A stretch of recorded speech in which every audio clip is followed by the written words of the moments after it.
Welcome. Take a moment to settle yourself comfortably. Perhaps adjust your pillow, let your shoulders drop away from your ears, and allow your breathing to find its own natural rhythm.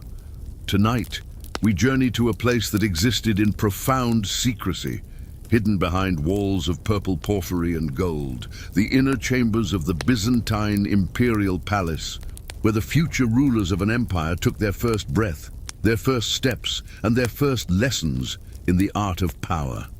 Constantinople. The year is somewhere in the middle centuries of Byzantine rule. Let us say the 10th century, when the empire still gleamed with the accumulated wealth of ages. The city sprawls across its 7 hills, its streets alive with the languages of a dozen nations, its harbors crowded with ships from every corner of the known world. But we are not walking those streets tonight.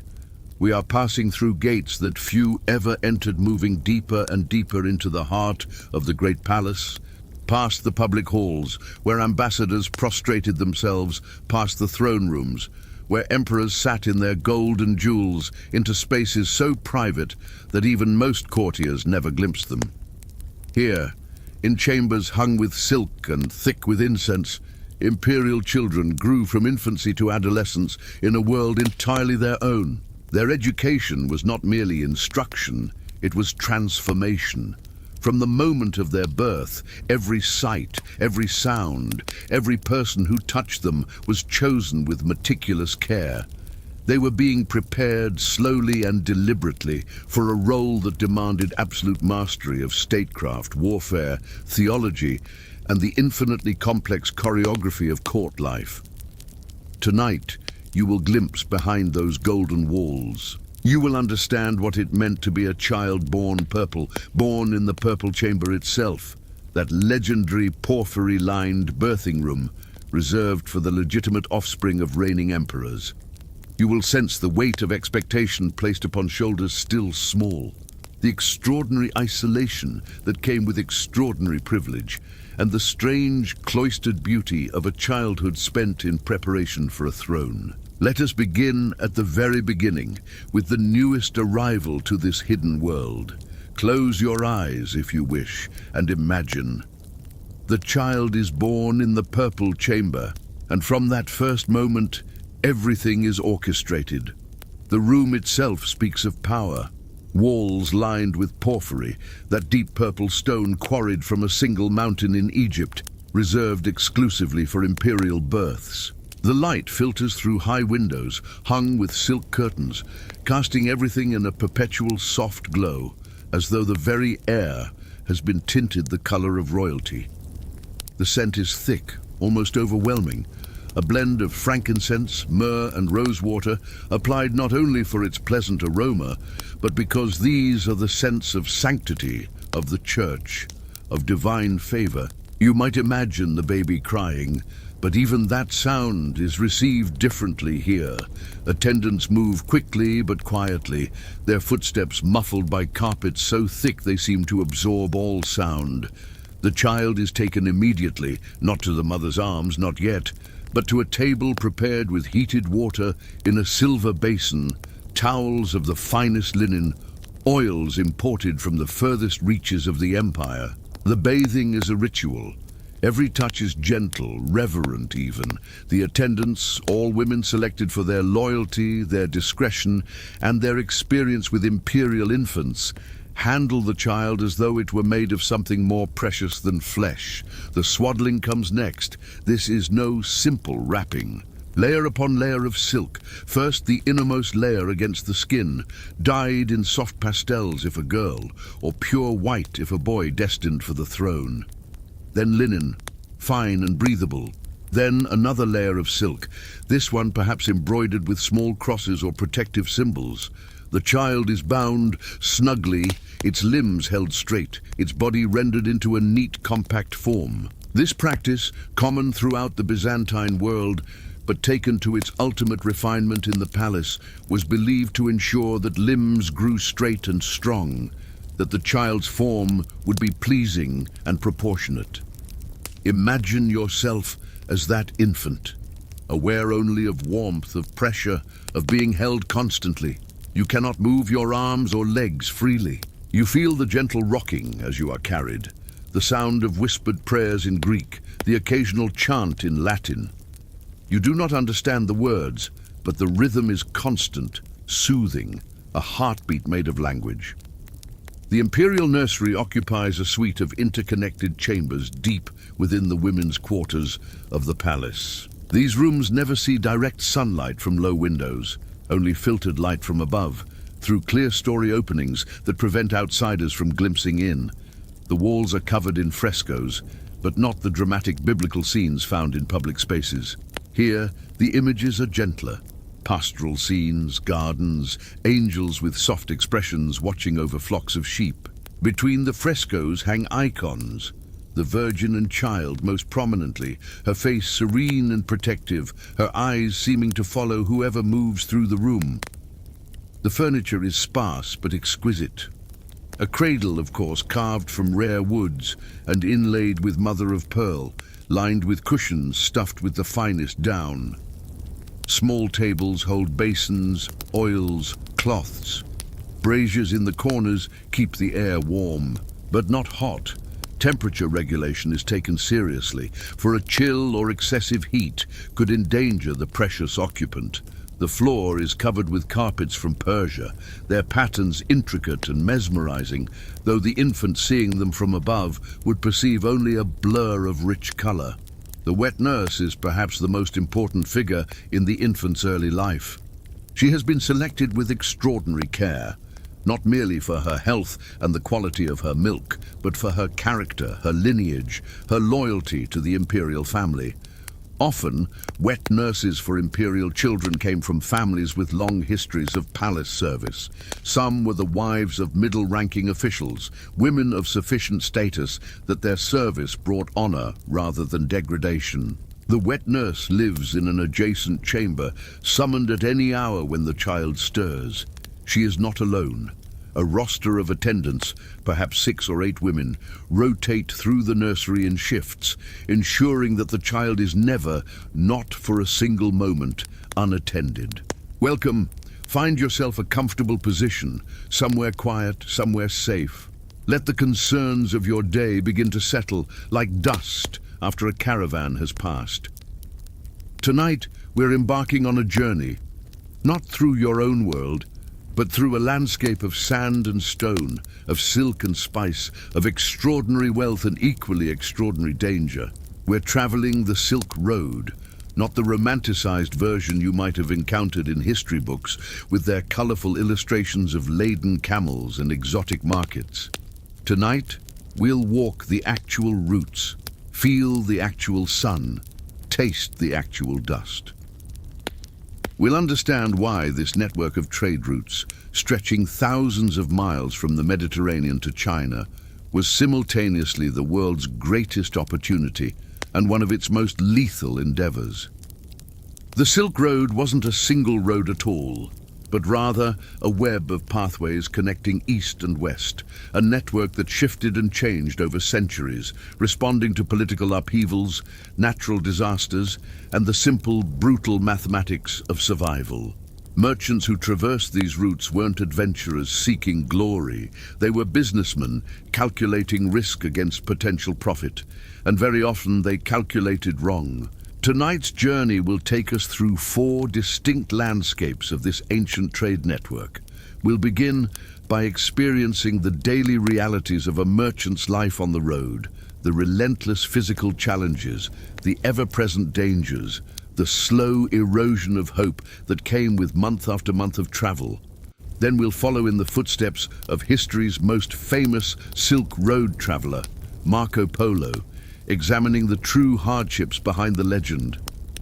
Our third segment will explore the silent cities left behind when the trade routes shifted, archaeological treasures that whisper their stories through fragments and fading manuscripts. Finally, we'll see the other side of the merchant's life, the splendid courts where successful traders lived in luxury that would astound even modern sensibilities. But for now, let your breathing slow, let your muscles relax. Imagine the weight of your modern life lifting away, replaced by the weight of something else entirely.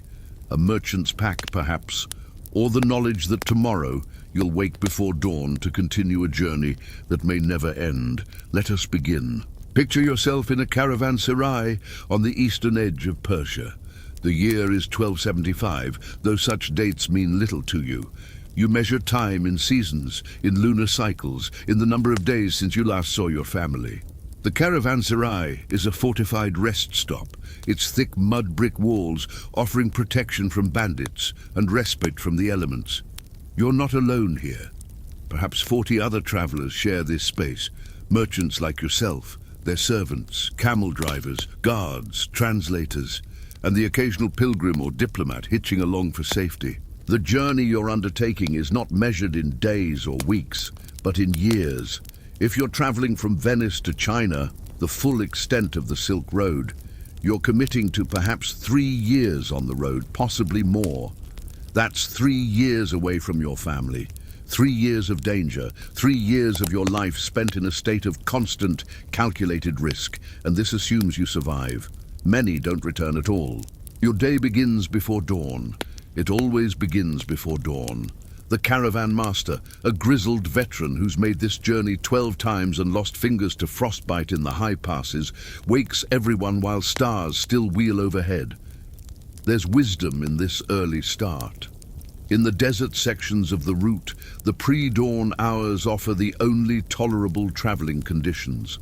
By mid-morning, the sun will transform the landscape into something actively hostile to human life. The camels are loaded with systematic precision. Each animal can carry approximately 400 pounds, and the distribution of weight is critical. Your goods, let's say you're carrying Persian carpets, hoping to sell them at enormous profit in Samarkand or beyond, must be balanced perfectly. An improperly loaded camel will develop sores, become lame, or simply refuse to move.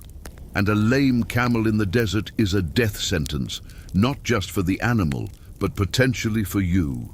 Every member of the caravan is linked in a chain of mutual dependence. One man's carelessness can doom everyone. You eat a simple breakfast, flatbread, perhaps some dried dates, tea if you're fortunate. Water is measured out with extraordinary care.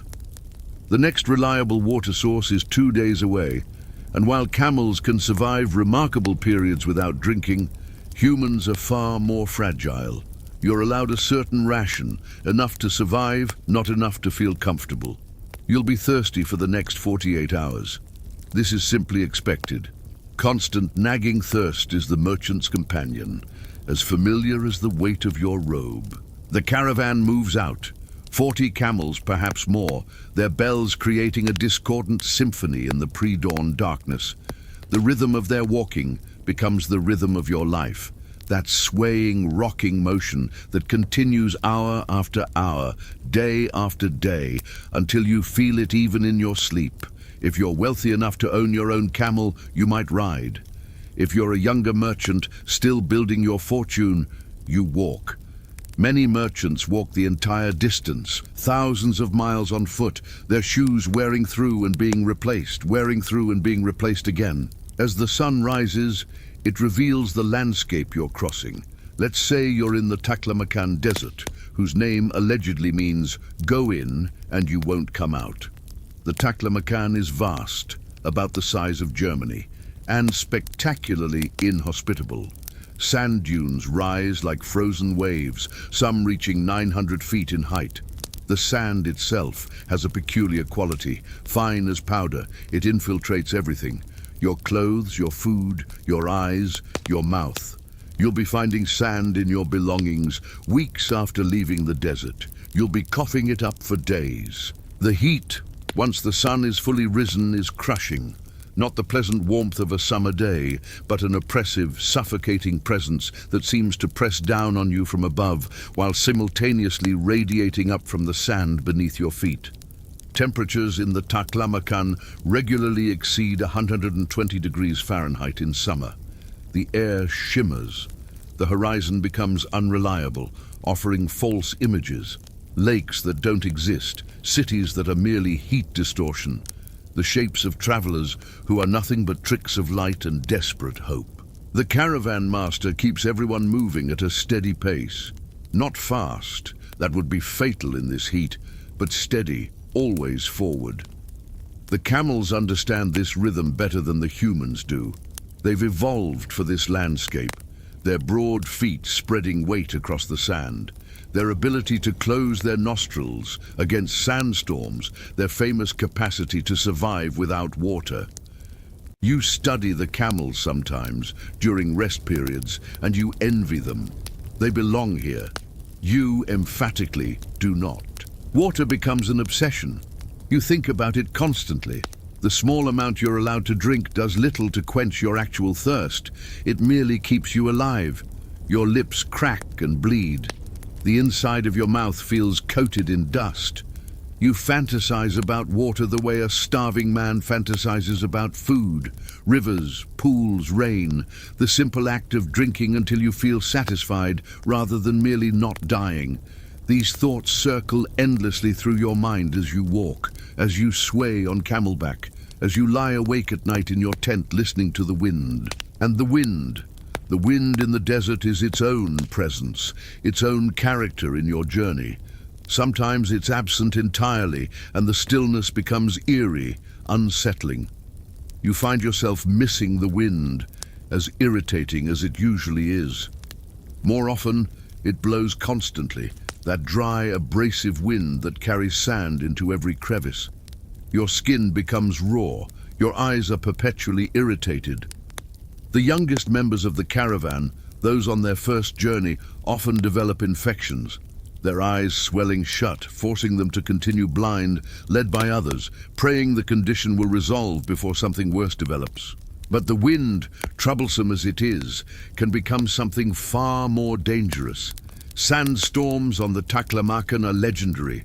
The sky darkens, not gradually, but with shocking speed. The wind, which moments before was merely uncomfortable, suddenly howls with genuine fury. The sand it carries ceases to be an irritant and becomes a weapon. It scours exposed skin, it blinds, it chokes. When a sandstorm arrives, the entire caravan must stop. There's no question of continuing. You'd become lost within minutes, separated from the group, and lost in the Taklamakan means dead. Everyone huddles together. The camels are made to kneel, forming a kind of living barrier. The humans crouch behind them, wrapping their faces completely, leaving only the smallest gap to breathe through. You remain this way for hours, sometimes for an entire day. The wind screams. The sand piles up around you, on you, threatening to bury you even as you crouch there breathing. You don't speak. There's no point.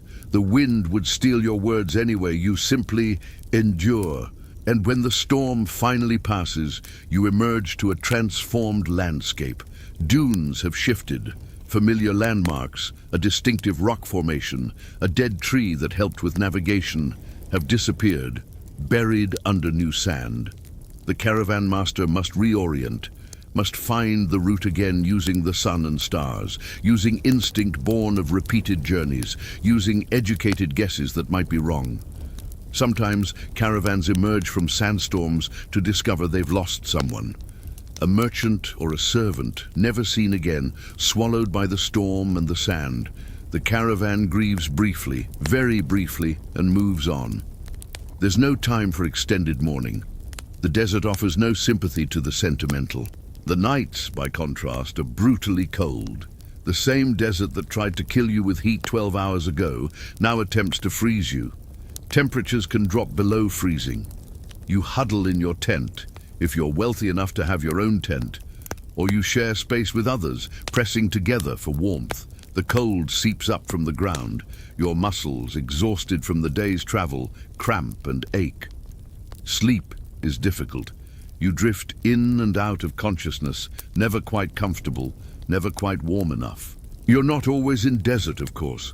The Silk Road crosses multiple landscapes, multiple climate zones. If the deserts are brutally hot and cold, the mountain passes are something else entirely, perhaps even more dangerous.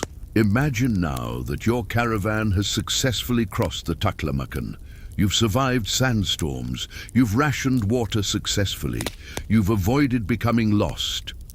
Ahead of you rise the Pamir Mountains, the roof of the world, where peaks reach over 24,000 feet. Marco Polo, whom we'll discuss later, called these mountains so high that birds cannot fly over them and fires burn with less heat due to the thin air. He was remarkably accurate. The mountain passes of the Silk Road present challenges entirely different from the deserts, but no less deadly. The air here is thin, oxygen poor, and you find yourself constantly short of breath. Every step requires extraordinary effort. What would be a simple walk at sea level becomes an exhausting ordeal at 15,000 feet. Your heart pounds, your head aches with the persistent throb of altitude sickness. Some members of the caravan develop severe altitude sickness. They become confused, they stumble, they may die if not taken to lower elevations quickly. The temperature in the high passes is consistently cold even in summer. Snow and ice are permanent features. The passes themselves are narrow, treacherous pathways along mountainsides with fatal drops just feet away. The camels, sure-footed in sand, become nervous and difficult here. They must be led with extraordinary care. One panicked animal could cause a cascade of disaster, camels and cargo tumbling down mountainsides, lives and fortunes lost in moments. Avalanches and rockfalls are constant dangers. The sound of falling rock becomes something you're perpetually alert for. Sometimes there's warning, a rumble, a distant crack. Sometimes there's none at all, and the trail ahead simply disappears under tons of stone and ice. If you're fortunate, the caravan can wait for the path to be cleared or find an alternate route. If you're not fortunate, you're trapped, and your food supplies begin their steady countdown toward starvation. The passes are also perfect territory for bandits. This is true throughout the Silk Road, but particularly in the mountains. A small group of armed men positioned along a narrow pass can hold up an entire caravan. The geography offers no room for maneuver, no way to flank or escape. You either pay what the bandits demand or you fight, and fighting on a narrow mountain trail where a single misstep means death is often a losing proposition. Bandits represent one of the merchant's constant calculations. You're carrying goods worth fortunes. Everyone knows this. The Silk Road doesn't exist for casual travelers. If you're on it, you're carrying something valuable. This makes every merchant a target. The guards you've hired, and you must hire guards, traveling without armed protection is suicide, are meant to discourage casual banditry, but they're not an army. Against a determined and well-organized bandit group, they may prove insufficient. Some bandit attacks are straightforward robberies. The bandits want your goods, and if you're sensible, you hand them over. You lose your fortune, your years of investment, but you keep your life. You return home ruined but breathing. Other attacks are more brutal. Some bandit groups are less interested in trading goods than in violence for its own sake, or they simply kill to avoid leaving witnesses who might identify them later. The aftermath of such attacks is grim. Bodies left where they fell, stripped of anything valuable, quickly reclaimed by the desert or the mountains. The threat of bandits means you can never fully relax. Even in caravanserais, even in supposedly safe towns along the route, you remain vigilant. Your goods are guarded in shifts. Your weapons are close at hand. You develop the light, suspicious sleep of the perpetually endangered. After months of this, the stress becomes a constant weight, as exhausting as the physical demands of travel. And then there are the political dangers. The Silk Road crosses numerous kingdoms, empires, and tribal territories. Each one has its own rules, its own taxes, its own degree of stability or chaos. A route that was safe last year might be a war zone this year. An official who waved you through with minimal fuss on your last journey might be replaced by someone far more corrupt, someone who invents elaborate reasons to confiscate your goods or demands impossible bribes. The taxes themselves are staggering. Every political boundary you cross means paying customs duties. Every city might impose its own fees. Local officials often have extraordinary latitude in setting these rates, and they know you're vulnerable. You've come too far to turn back. You've invested too much to give up. They squeeze you systematically and you pay, because the alternative is to abandon everything you've worked for. These taxes and bribes can consume a huge percentage of your profits. Some merchants calculate that for every 10 coins they hope to earn, 4 or 5 go to various officials along the route. This is simply the cost of doing business, but it means your margins are narrow. A single piece of bad luck, goods damaged by weather, a particularly greedy customs official, a minor bandit attack that takes just 20% of your cargo can transform a profitable journey into a loss. Disease is everywhere. The Silk Road connects distant populations, and with those connections comes the exchange of pathogens. Your immune system, developed in your home region, offers little protection against illnesses endemic to regions thousands of miles away. Dysentery is common, weakening travelers, sometimes killing them outright. Fevers come and go. Mysterious ailments strike randomly. One day a healthy young merchant, the next day a corpse wrapped in cloth and buried in foreign soil. The caravan moves on. Always it moves on. There's no time to convalesce properly, no hospitals, no real medical care beyond whatever folk remedies the travelers carry with them. You're sick, you keep moving. You're injured, you keep moving. You rest only when the entire caravan rests, and then only briefly. The logic is implacable. The longer you remain on the road, the more you consume precious supplies, the more you're exposed to danger. Speed is survival, even when speed means suffering. Let's discuss the economics more carefully, because understanding them helps explain why anyone would endure these hardships. A successful Silk Road journey could indeed make your fortune. Silk purchased in China might sell for 10 times its purchase price in the Mediterranean. Certain spices, certain dyes, certain luxury goods could yield even more extraordinary profits. A single successful round trip could transform you from a modest merchant into a wealthy man. But that's if everything goes right. The reality is that most journeys encountered significant losses. A third of your cargo might be lost to weather, theft or spoilage. Your actual profits, after taxes and expenses, might be far smaller than you calculated back home when the journey seemed like a good idea. And you won't know your final profit or loss until you return home and actually sell your goods, which might be 3 years after you departed. 3 years during which your family subsists on savings or charity, not knowing if you're alive or dead, wealthy or ruined. You can almost hear the hushed voices of these women. They speak in whispers, even when the child is awake, maintaining an atmosphere of near constant tranquility. They sing lullabies, but these are not the folk songs sung in common homes. These are hymns, psalms adapted into gentle melodies, prayers sung in tones so soft they barely disturb the air. The infant hears these songs hundreds of times, thousands of times, until they become the bedrock of memory, the foundation of everything that will come later. In those first months, the imperial infant's life follows a cycle as regular as the liturgical hours, marked by bells throughout the palace. Feeding comes at scheduled intervals, not quite on demand, but not rigidly fixed either. When the child shows signs of hunger, the wet nurse is brought in immediately.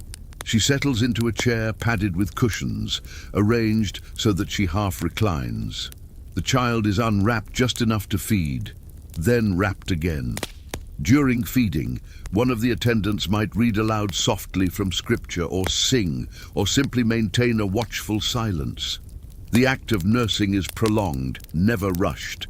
There is nowhere to be, nothing more important than this moment of sustenance. After feeding comes the changing of cloths. The linens are examined with minute attention. The attendants are, among other things, monitoring the child's health through these basic functions.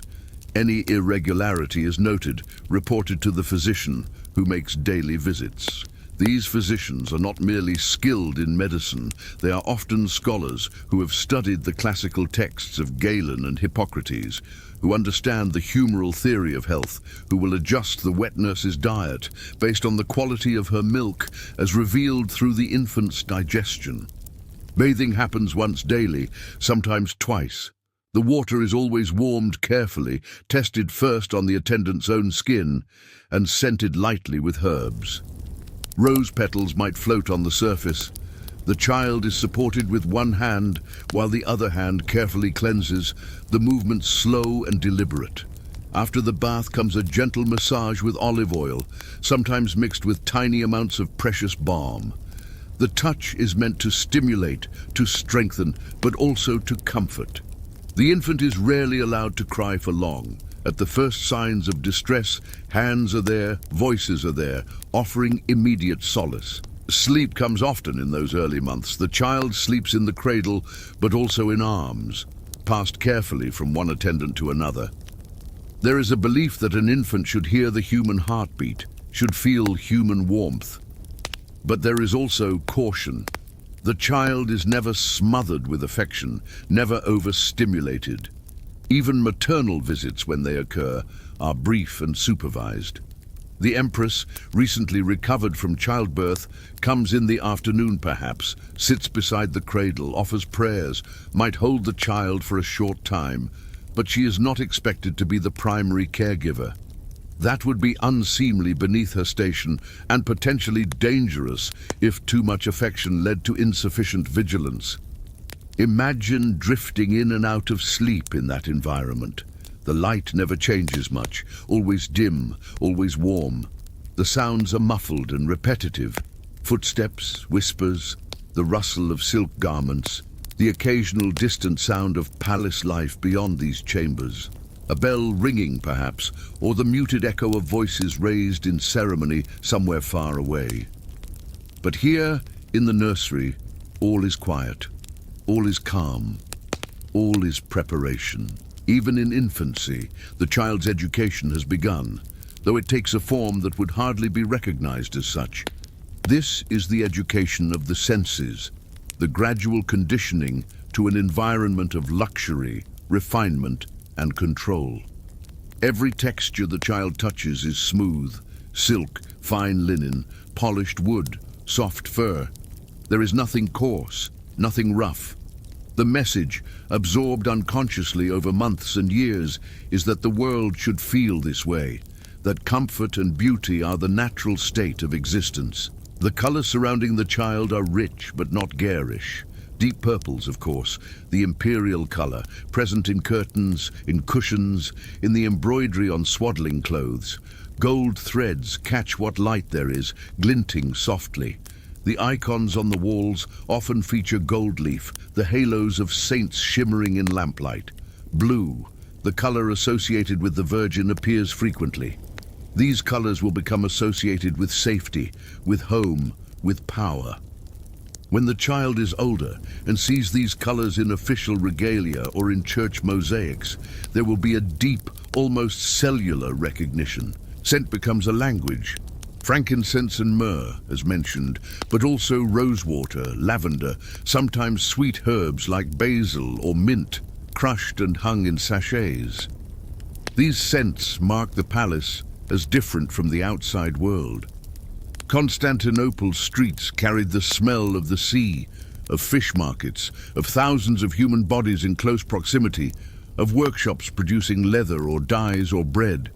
But here, those smells never penetrate. The child grows accustomed to perfumed air, to spaces that smell of sanctity and wealth. Later in life, this will be useful. The imperial presence is always announced partly through scent, through the cloud of incense and precious oils that precedes the emperor or empress into any room. Sound, too, is carefully curated. Voices are soft, musical. No one shouts in the nursery.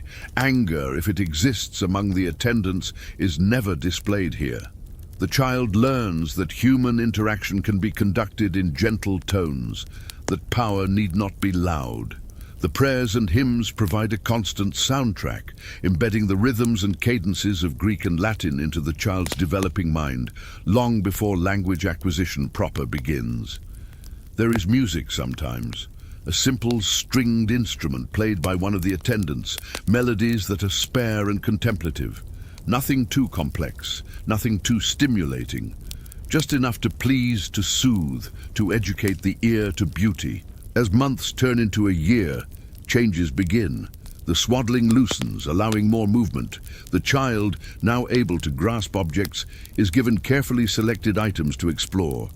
A small silver rattle, not too loud, just a soft chiming. A piece of silk to clutch. A wooden toy carved into the shape of a lion or an eagle, symbols of imperial power, though the child does not yet know this. Every toy is examined first by attendants to ensure it has no rough edges, no pieces that could be swallowed, nothing that could cause harm. The child begins to spend time on the floor, on those thick carpets, learning to roll over, to sit, to eventually crawl. But even here, the space is controlled. Cushions are arranged to prevent any hard fall. The child cannot crawl far before encountering a gentle barrier, a piece of furniture, an attendant's arm guiding them back to the center of the room. There is no exploration in the true sense, no discovery of danger or surprise. Everything is anticipated, everything is managed. Speech begins to emerge. The first words are often mama or papa, but in Greek, metera or patera. But just as often, the first repeated sounds are religious. Kyrie, perhaps, from Kyrie eleison, Lord have mercy, heard so often in the prayers around them. Or Christos, the attendants respond with delight but restraint, reinforcing correct pronunciation, repeating words back slowly and clearly. There is no baby talk here, no simplified language. From the beginning, the child is addressed with proper Greek, with full sentences, with the assumption that intelligence and comprehension are already present, merely waiting to unfold. Mealtimes begin to include solid foods, but this transition is gradual and carefully supervised. Small pieces of bread softened in milk or honey. Tiny portions of stewed vegetables, mashed smooth. Everything is tasted first by an attendant or by the physician. Not merely for poison, though that concern is always present, but to ensure appropriate texture and temperature. The child is taught to eat slowly, deliberately. Meals are never hurried. The pleasure of food is acknowledged, but so is its function. Sustenance for a body that must remain healthy, strong, prepared for a long and demanding life. As the first year concludes, the child is no longer quite an infant. They can sit independently, perhaps stand while holding onto furniture. They recognize the attendants, showing preference for some over others. They respond to their name, though what they are called varies. If this child is the eldest son of a reigning emperor, he might already be addressed by a title rather than a personal name, beginning the process of understanding that his identity is inseparable from his role. If a daughter, she is porphyrogenitor, born in the purple, a designation that sets her apart from all but her siblings. What the child does not yet understand is that they are always being watched, and not merely by the attendants in the room. The Imperial nursery is a place of constant surveillance, of reports and assessments. The chief attendant, usually an older woman with decades of palace experience, maintains detailed records. She notes when the child first smiled, first sat up, first spoke a word. She records temperament. Is the child placid or fretful, quick to laughter, or serious beyond their years? These observations are compiled into reports that are read by the emperor himself and by senior advisors who understand that the future of the dynasty depends on the character and capacity of this child. Physicians visit not just to check physical health, but to assess development. Is the child's growth proportionate? Are their reflexes normal? Do they seem alert, responsive to stimuli? Any concern, however minor, is investigated immediately. There are herbal remedies, dietary adjustments, prayers offered at specific churches where relics of healing saints are kept. The child's health is not a private family matter. It is an affair of state. Religious figures also have access to the nursery, though their visits are less frequent. A bishop might come to offer a blessing, to pray over the child, to perform small rituals meant to protect against spiritual dangers. Eunuch officials, who hold many of the highest positions in the Byzantine bureaucracy, might be granted an audience with the infant prince or princess. These men, unable to found dynasties of their own, often become the most loyal servants of the imperial family. They look at the child and see the future they will serve, the ruler whose reign will justify their own decades of preparation and education. Even the emperor and empress, for all their formal distance, are kept minutely informed. They do not participate in daily care, but they are not absent either. The emperor might visit the nursery after important state functions, still wearing his regalia, standing beside the cradle and looking down at his heir. These moments are brief, formal, yet charged with meaning. The child, even at this young age, absorbs something of the gravity in the room, the way all the attendants stand differently when the emperor is present, the way the air itself seems to change. As evening descends on Constantinople, the nursery takes on a different quality. Lamps are lit, oil lamps with carefully trimmed wicks to prevent smoking. The light is warm, golden, casting soft shadows on the frescoed walls. The pace slows even further. The child, having been bathed and fed, is prepared for sleep. The nighttime attendants take over, settling into their vigil. Some sit quietly, hands folded, eyes watchful. Others might occupy themselves with needlework, creating the endless supply of linens and garments the child requires, their needles flashing in the lamplight. The child sleeps, but not in isolation. The cradle is never in a separate room. It remains in the main nursery chamber, where attendants can see and hear everything. If the child stirs, makes a sound, an attendant is there within moments, offering a gentle touch, a whispered reassurance. Bad dreams, if they come, are soothed immediately. The child learns that darkness is not threatening, that night brings the same security and comfort as day. Outside, beyond these protected chambers, the palace continues its complex life. Guards patrol corridors. Servants move through the kitchens preparing for the next day. In distant halls, the emperor might still be at work, reading reports from provinces, consulting with advisors, praying in his private chapel. But here in the nursery, time has almost stopped. The rhythm is so slow, so gentle, so utterly removed from the world of decision and consequence that it is almost like existing outside of time altogether. This is the pattern for the first year, the second year. The child grows, develops, changes, but always within this same protective cocoon. They learn to walk, holding the hands of attendants, taking careful steps across carpets. They learn more words, forming simple sentences. They begin to understand that some people are more important than others, that certain visitors cause the attendants to bow deeply, to speak even more softly than usual. They are learning hierarchy without being taught, absorbing the fundamental structure of their world through observation and repetition. And yet, for all the luxury, for all the care and attention, there is something missing. Other children, laughter that is spontaneous rather than carefully modulated, the freedom to simply be without purpose or preparation. But the child does not know this yet. They have no comparison, no understanding that childhood could be otherwise. To them, this is simply the world. This is life, and in its own strange way. Despite the weight of expectation already settling onto small shoulders, despite the elaborate choreography of every moment, it is not entirely without tenderness, not entirely without moments of genuine warmth, when an attendant smiles with real affection, or when a parent's visit includes a moment of unguarded love. The foundation is being laid. Stone by careful stone, the structure of an imperial identity is being built. When this child eventually leaves the nursery to enter the next phase of their extraordinary education, they will carry these sensory memories, these patterns, these fundamental assumptions about how the world works and where they fit within it. They will expect deference. They will expect beauty. They will expect that their comfort and safety are paramount concerns for everyone around them. They will be, in every sense, a child of the purple, and their education, already well underway, will only intensify from here.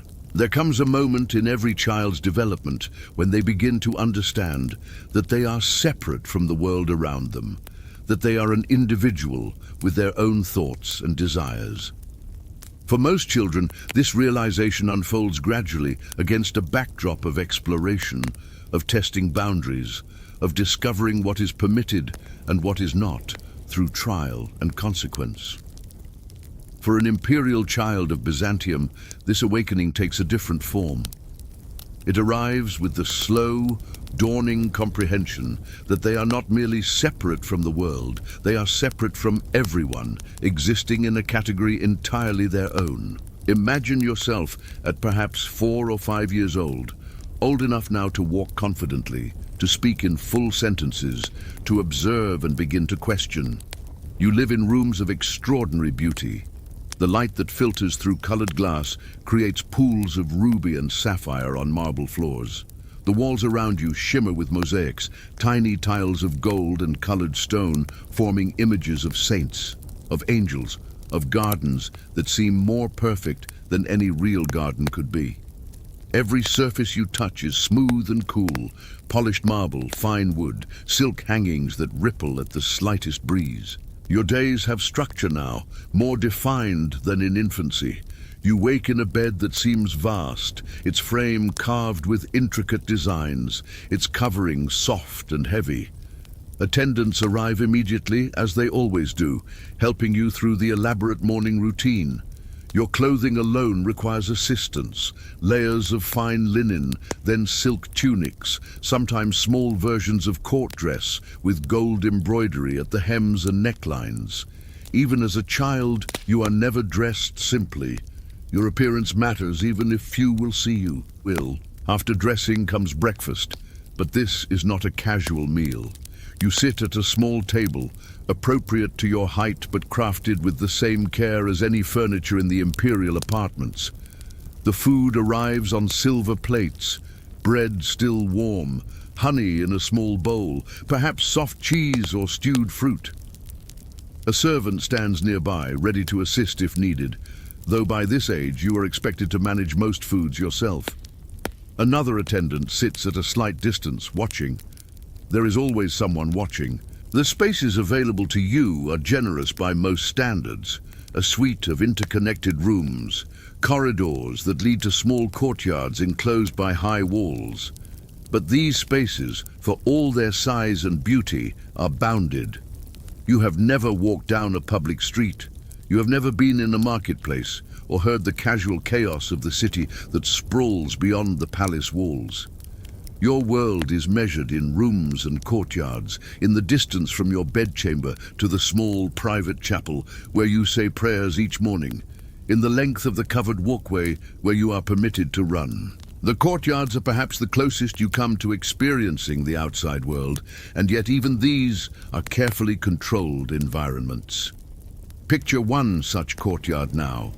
A square of open sky above, walls rising on all sides, high enough that no one from any surrounding building could possibly look in.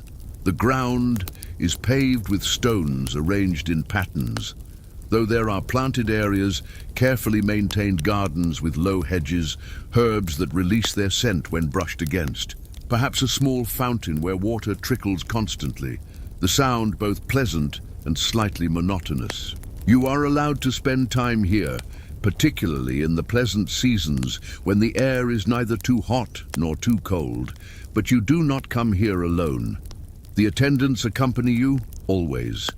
They sit on benches in the shade or stand in small groups, talking quietly among themselves, but always keeping you in sight.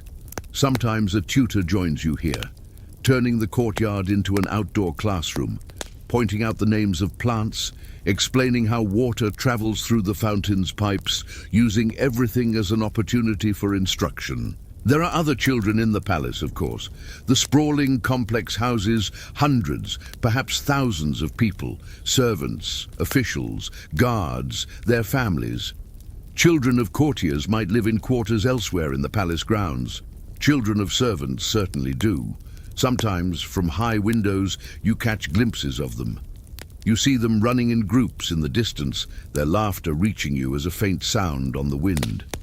You watch them playing games that seem to have no rules you can discern, chasing each other, falling down, getting up, continuing.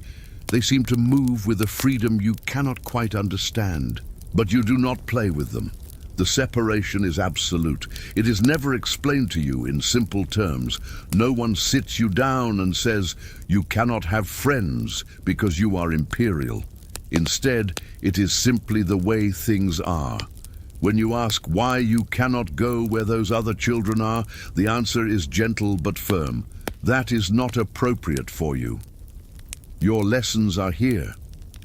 Those children have different duties. The word different becomes a refrain you hear constantly, a word that is meant to make you feel special, but instead begins to feel like a wall. Play, for you, is something carefully curated and purposeful. Your toys are not simply toys, they are instruments of education, carefully selected to begin preparing you for your eventual role. You have small figures carved from ivory or wood, but these are not random animals or fanciful creatures. They are soldiers in formation, courtiers in robes, bishops with their staffs. Your attendants show you how to arrange them, explaining as they do so. This is how the army stands before the emperor. This is the proper order of procession for a religious ceremony. You have a small desk, child-sized but made of fine wood, where you sit for hours. At first, the activities seem playful enough. You're given wax tablets and a stylus, encouraged to make marks, to draw. But gradually, subtly, the marks you're encouraged to make become letters. The drawing becomes writing. By the age of 5, you are copying the Greek alphabet, forming letters over and over until your small hand aches. The attendant overseeing this activity speaks softly, praising your efforts, but there is no question of stopping because you are tired or because you would rather do something else. This is what you do now. This is your play. There are physical activities, of course, because a healthy body is considered essential. You are taken to a long corridor or a larger courtyard where you are encouraged to run, to stretch, to perform exercises that seem like games but are actually quite deliberate. Throwing a small ball to develop coordination and aim, because an emperor must be able to ride and hunt, must be able to throw a spear if necessary. Balancing on one foot, then the other, because grace of movement is part of imperial dignity. These activities are presented cheerfully, and you enjoy them to a degree, the simple pleasure of moving your body, of doing something besides sitting still. But even here there is structure, instruction, correction when your form is not quite right. You have puzzles made of carved wood, pieces that fit together to form maps of the empire, or images of famous biblical scenes. Solving these puzzles is praised, but as you work, tutors hover, using the opportunity to teach. See this piece? This represents the theme of Anatolia. Can you tell me what cities are found there? The puzzle is never just a puzzle. The map is never just a map. Everything is doubled, serving both as activity and as lesson. Play that is always simultaneously preparation. There are siblings sometimes, and this can be both comfort and complication. If you have brothers or sisters close in age, you are permitted to spend time together, though even these interactions are supervised. You might sit together during lessons or walk together in the courtyard. There is companionship in this, certainly. Someone who shares your strange, contained existence. Someone who does not need to be told why you cannot simply run free. You develop private jokes, small rebellions like whispering during prayer or deliberately getting an answer wrong just to see the tutor's carefully controlled reaction. But sibling relationships in the imperial family carry their own tensions. If you are male, and particularly if you are the eldest son, you are the heir. Your brothers are potential rivals, possible threats. Not in your child's mind, not yet, but in the minds of everyone around you. The attendants treat you with a degree of deference that your younger brothers do not receive. Your opinion is solicited, theirs is not. This creates a distance even within the closeness. If you are female, the dynamics are different but no less complex. Your value lies partly in your potential as a bride for foreign rulers or important nobles, and your education begins to diverge from your brothers, focusing more on domestic management, on religious devotion, on the softer arts expected of women, even imperial women. What you lack, what you will always lack, is a friend chosen freely. The children of high-ranking courtiers are sometimes brought to the palace for brief, formal visits. These encounters are strange, stilted affairs. The visiting children are clearly terrified or excessively deferential. They bow to you, a child bowing to another child, and it creates an immediate awkwardness. You try to engage them in play, but they are too careful, too concerned with proper behavior. Would you like to see my horses, you might ask, referring to carved toy horses. Yes, Your Highness, comes the reply, formal and distant. The visit lasts perhaps an hour, conducted in a room where adults line the walls, watching every interaction. You are never alone with these children. There is no opportunity for the natural, unguarded connection that forms real friendship. And so you retreat into books or into your own imagination. The attendants notice that you talk to yourself sometimes, creating elaborate scenarios with your toy figures, providing voices for each one, conducting entire conversations. They find this charming but also slightly concerning. They increase the frequency of formal instruction, giving you less unstructured time, less opportunity to drift into your own mental world. You must remain engaged with reality, with the tangible preparation for your future role. Excessive imagination, they seem to believe, is not helpful. As you grow older, 6, 7, 8, the lessons become more intensive, and the distinction between learning time and free time erodes almost completely. Your day is divided into segments, each dedicated to a specific subject, and you move from one to another with little break in between. There is an hour for Greek grammar, where you parse sentences, learn proper syntax, begin to read classical texts simplified for young comprehension. There is an hour for Latin, because an educated person must know the language of Rome, even if the empire has long since fully embraced Greek as its primary tongue. There is an hour for religious instruction, where you learn the Nicene Creed, the Lord's Prayer, the major stories of the Bible, the lives of saints. Arithmetic comes in the form of problems both abstract and practical. You learn to count, to add and subtract, and then to understand these operations in context. If a theme must supply 500 soldiers, and each soldier requires 3 measures of grain per month, how much grain must be collected for a 6-month campaign? The numbers are not just numbers, they are resources, logistics, the practical mathematics of ruling an empire. Geography unfolds through maps and through stories. You learn the names of all the themes, the administrative divisions of the empire, and the major cities within each. But you also learn about the world beyond Byzantine control, the Abbasid Caliphate to the east, the various Slavic peoples to the north, the fractured kingdoms of Western Europe where Latin Christians live under different rule.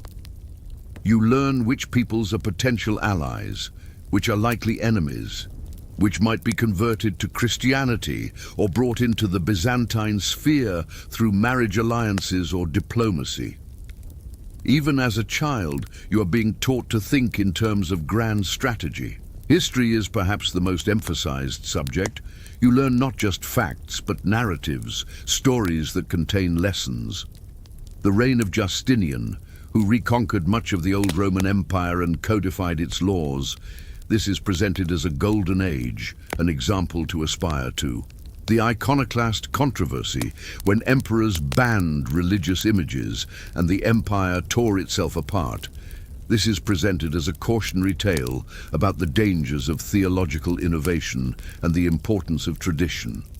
You learn about emperors who died peacefully in their beds after long reigns, and emperors who were murdered or blinded or overthrown. The message is clear. Ruling requires wisdom, strength, vigilance, and divine favor. Your tutors are men of considerable learning. Some are monks, drawn from monasteries known for their scholarship, granted special permission to live within the palace for the purpose of educating you. Others are laymen, scholars who have devoted themselves to preserving and transmitting classical knowledge. They are patient, for the most part, understanding that you are still a child. But they are also demanding. When you make an error, they correct it. When your attention wanders, they notice immediately and redirect you. They do not raise their voices. Loud anger is not the palace way, but their disappointment can be palpable, and you feel it acutely. Every aspect of your behavior is observed and assessed. How you sit. You must learn to sit still for long periods, your back straight, your hands folded in your lap, or resting appropriately on the arms of your chair. How you eat. Slowly, deliberately, closing your mouth while chewing, never reaching for food before it is offered to you. How you speak. Clearly, with proper pronunciation, pausing to think before answering questions rather than blurting out the first thing that comes to mind. How you pray, with reverence, making the sign of the cross correctly, bowing at the appropriate moments during liturgy. These expectations are not unique to you. All children of noble families are taught proper comportment, but the degree of scrutiny is unique, and the consequences of failure are emphasized constantly. An emperor must command respect through his presence, your tutors tell you. If you slouch, if you mumble, if you appear weak or uncertain, your enemies will sense it. Courtiers will question your fitness to rule. Foreign ambassadors will report back to their masters that the Byzantine Emperor is not to be feared. The pressure is subtle but unrelenting. It comes not through harsh punishment, you are rarely struck, and never with real violence, but through constant evaluation, through the sense that nothing you do is insignificant. A tantrum, normal for a child of 5 or 6, is treated as a serious event. The attendants do not shout at you, but they grow cold, distant. The head tutor might visit you later and explain in calm tones that such behavior is unacceptable, that it displays a lack of self-control that could be disastrous in an emperor. You feel ashamed, not because you have been punished, but because you have disappointed people whose approval matters to you.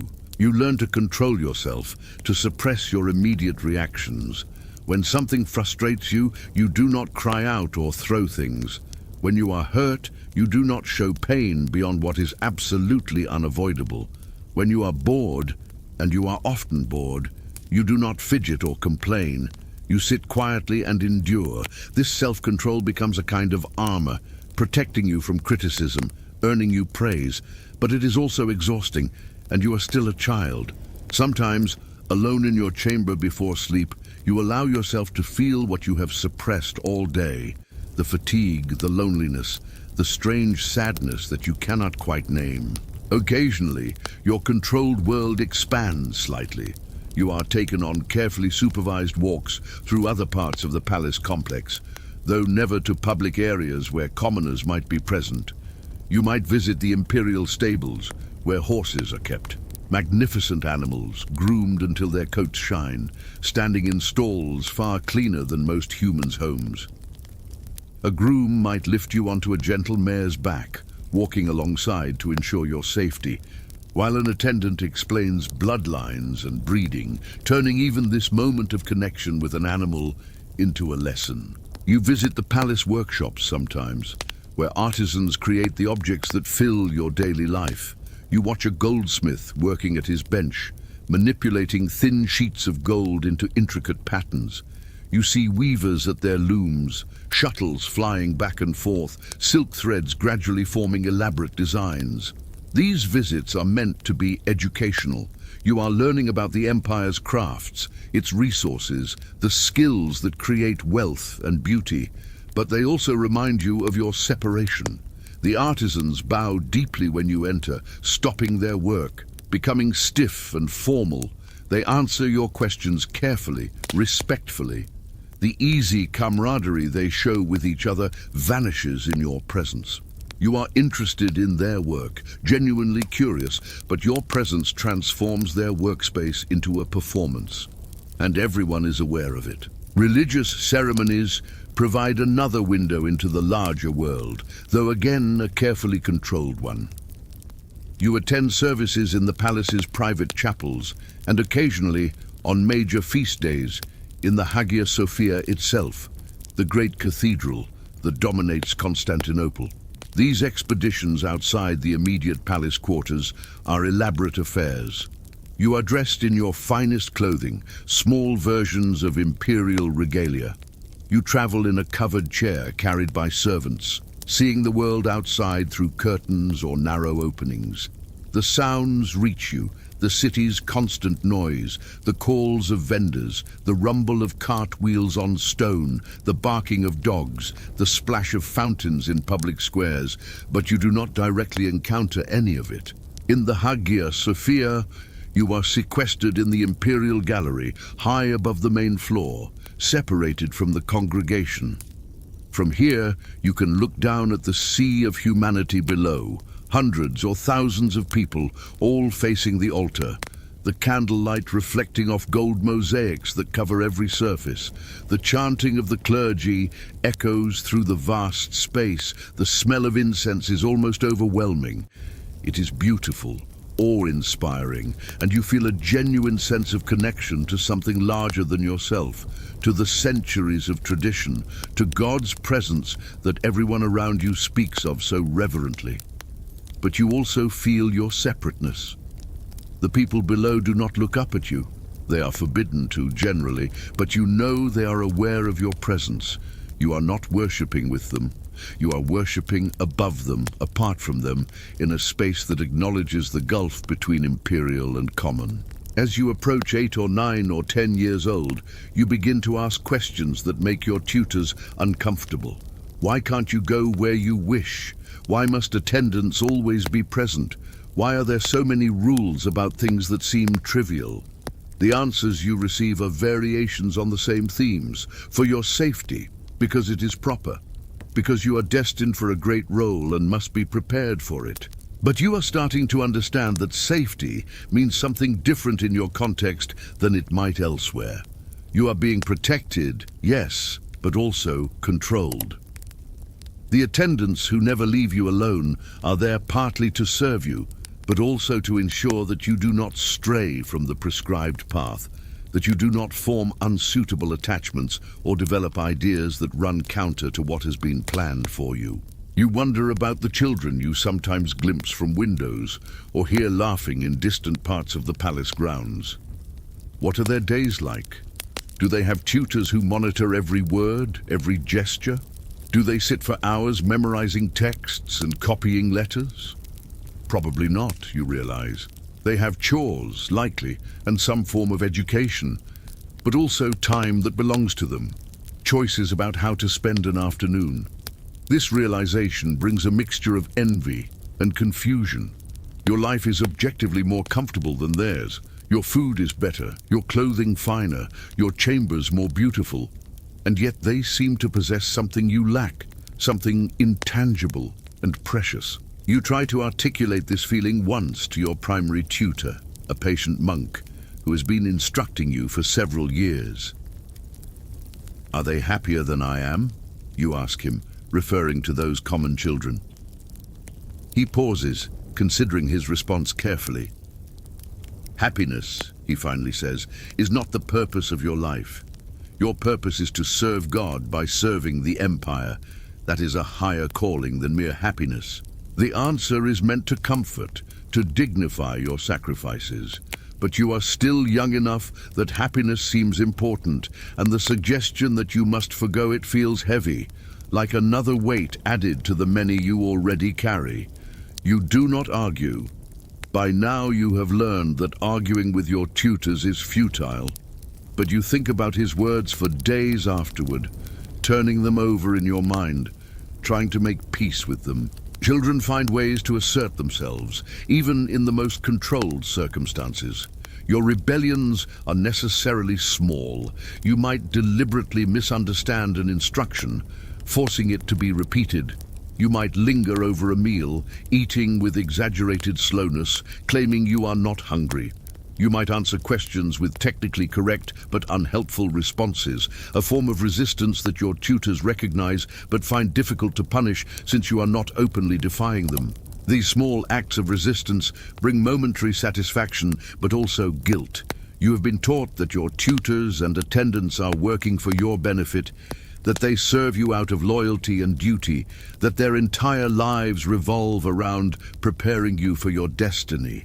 To make their work harder seems ungrateful, and yet sometimes you cannot help it, cannot suppress the urge to push back against the endless control, to assert that you have a will of your own. There are moments of genuine sorrow too, though these are usually private. Lying in bed at night, in that space between wakefulness and sleep, you sometimes cry quietly, though you could not explain exactly why. Nothing terrible has happened. You have not been mistreated. You are well fed, healthy, surrounded by beauty and by people who care for you in their way. And yet there is a loneliness so profound that it occasionally breaks through all the self-control you have learned, expressing itself in silent tears that you wipe away before anyone can see. You develop relationships with your attendants, inevitably. Some are kinder than others, more inclined to offer a moment of warmth beyond their duties. There is one woman, perhaps, who has been with you since infancy, who sometimes strokes your hair gently before you sleep, who remembers to ask if your lessons went well, who notices when you seem sad and finds small ways to comfort you, an extra story before bed, a favorite sweet at dinner. You love her, in your way, and she loves you. But even this relationship has limits. She will never contradict your tutors, never allow you to deviate from the schedule, never put your momentary happiness above your long-term preparation. Her loyalty is to your future, not to your present self, and you sense this, even if you cannot articulate it. Of all the places available to you, the gardens are perhaps your favorite, and you petition to spend as much time there as your schedule allows. The palace gardens are extraordinary, carefully designed landscapes that mirror paradise as described in religious texts. There are fruit trees, their branches heavy in season. There are flowering plants arranged in geometric patterns, their colors complementing each other according to principles known only to the master gardeners. There are water features, channels and pools where fish swim lazily, their scales catching sunlight. You are allowed to walk here, along gravel paths that crunch softly beneath your shoes.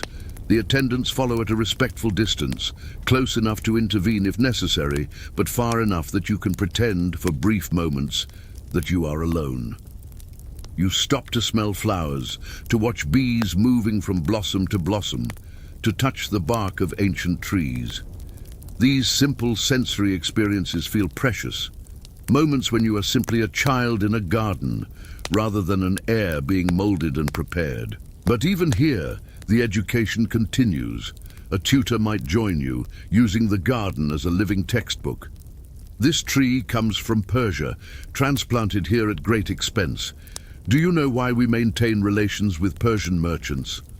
Or, these roses are cultivated using techniques described by classical agronomists. Can you remember what Pliny wrote about grafting? The garden cannot simply be a garden. It must be a lesson in botany, in trade relationships, in classical scholarship. Still, you have your secret moments here. Sometimes, when the attendants are briefly distracted in conversation with each other, you stray slightly from the path, pushing through a hedge to find a small, enclosed space where you can sit hidden for just a few minutes. You do nothing particularly rebellious in these moments. You simply sit, breathing, looking up at the sky, feeling the earth beneath you. These tiny pockets of solitude are precious beyond measure. And when eventually an attendant's voice calls for you, laced with concern, you emerge and return to the path, knowing it will be days before you find another such moment. By the time you reach 10 years old, you have begun to understand what you are being prepared for, not just abstractly, but concretely. You have witnessed enough ceremonies, listened to enough lessons, absorbed enough of the palace atmosphere to grasp that your life will never be truly your own. Every decision you make as an adult will be weighed against the needs of the empire. Your marriage will be political, arranged to strengthen alliances or neutralize enemies. Your daily existence will be bound by ritual and tradition as surely as it is now. The freedom you long for will not arrive with adulthood. Instead, the cage will simply change shape, become gilded in different ways. This realization is sobering, sometimes even frightening. You are still a child, still inclined to hope, to imagine that somehow things will be different later. But increasingly you see your future with clarity. More lessons, more complicated lessons, more public appearances, more pressure, the weight of actual decisions where mistakes could cost lives, could weaken the empire, could condemn your soul if they violate God's will as interpreted by the church. The isolation will not end. It will intensify because an emperor trusts almost no one, lives always aware that even close advisors might be plotting against him, that poison might be in any cup, that a smile might hide a dagger. You look at yourself sometimes in the polished silver mirrors that hang in your chambers. You see a face that is your own, but also somehow belongs to everyone, to the attendants who dress and care for you, to the tutors who shape your mind, to the dynasty that requires an heir, to the empire that needs a ruler. You practice the expressions you have been taught, the serene, slightly distant look appropriate for public appearances, the grave attention suitable for religious moments, the slight measured smile that conveys benevolence without excessive familiarity. These expressions are becoming natural, replacing the unconscious emotions that once showed freely on your face. You are being transformed, slowly and inexorably, from a child into an icon. The process is gradual enough that you do not consciously resist it. Each day is only slightly different from the one before. Each new expectation only marginally more demanding than what you have already mastered. But looking back, if you could, you might barely recognize the infant who once lay swaddled in the nursery, who cried freely and smiled without calculation. That child is receding, being covered over by layers of education and expectation and controlled behavior, like a fresco being painted over an earlier image. And yet beneath it all, beneath the training and the self-control and the growing understanding of your role, you are still a child.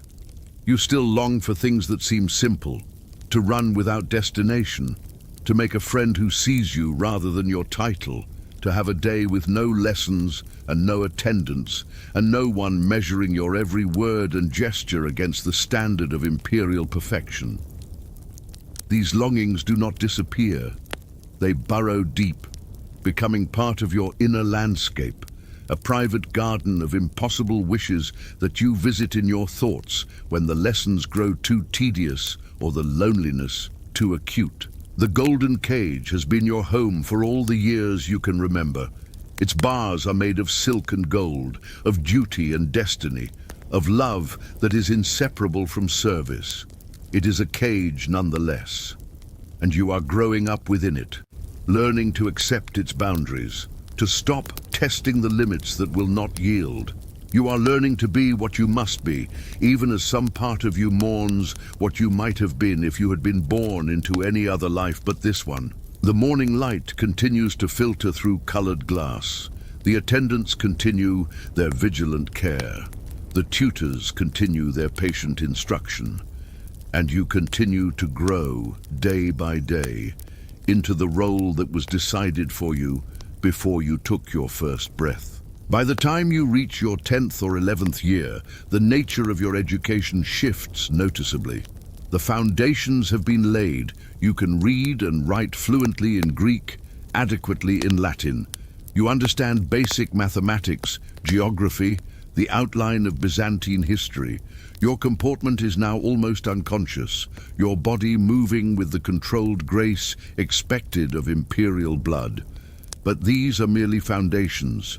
Now begins the true construction of an imperial mind, a process both systematic and subtle, designed to shape not just what you know, but how you think, how you perceive the world, how you make decisions. The curriculum that unfolds before you is breathtakingly comprehensive, touching every aspect of human knowledge and experience that might be relevant to governance.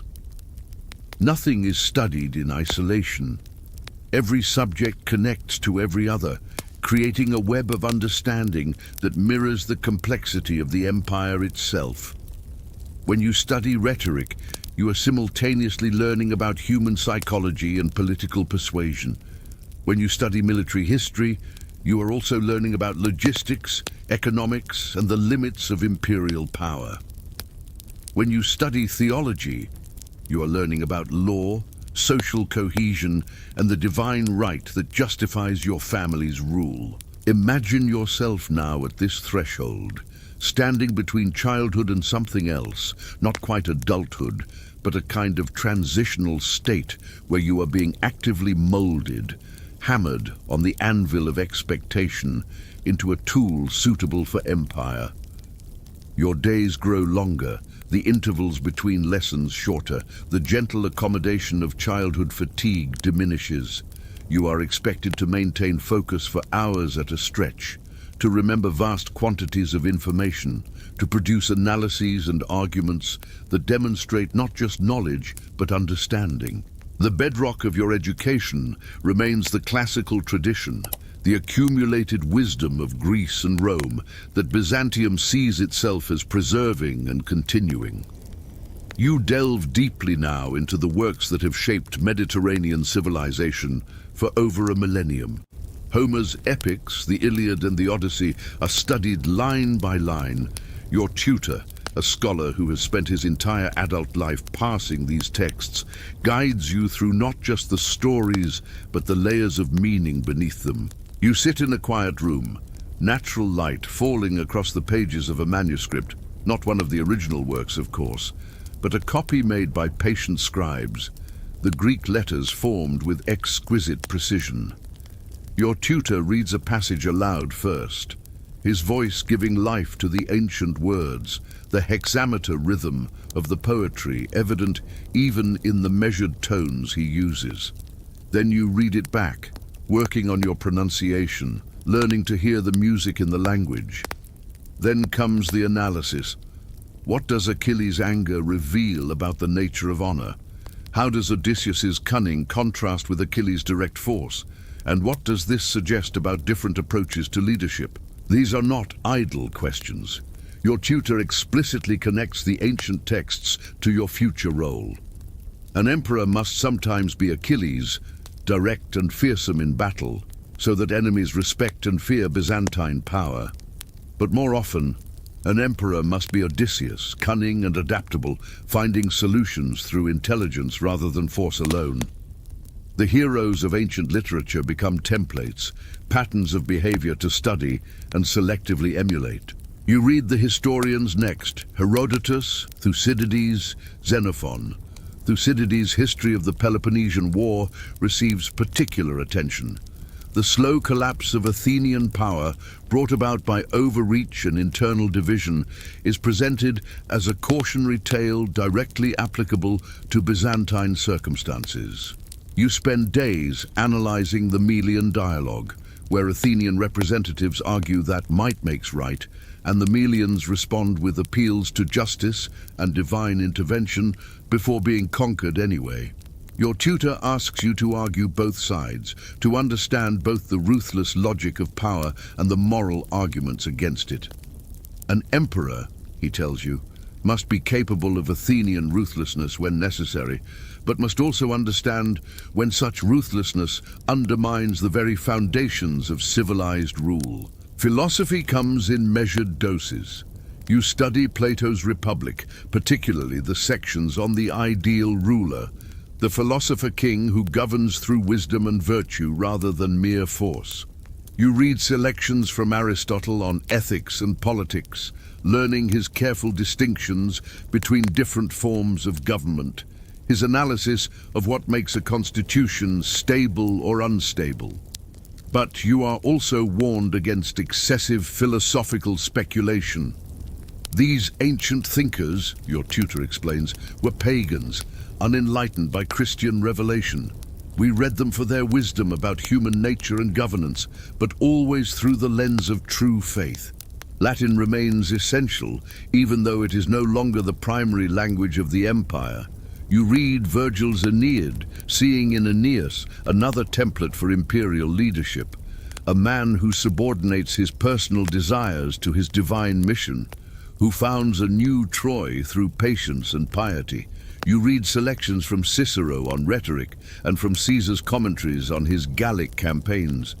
The Latin comes less naturally than Greek, its grammar more rigid, but your tutors insist on fluency.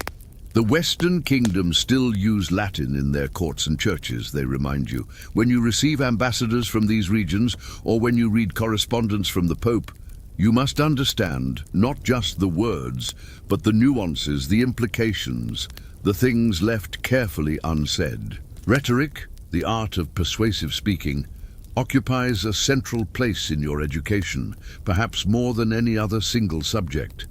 In Byzantium, power flows partly through ceremony and display, but equally through speech. An emperor must be able to address his generals, his senate, his people.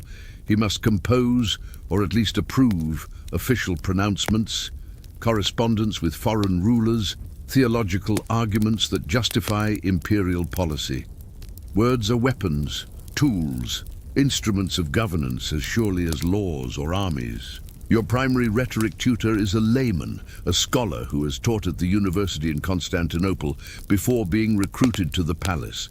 He is elderly now, his beard white, his hands slightly tremulous, but his mind remains sharp and his standards exacting.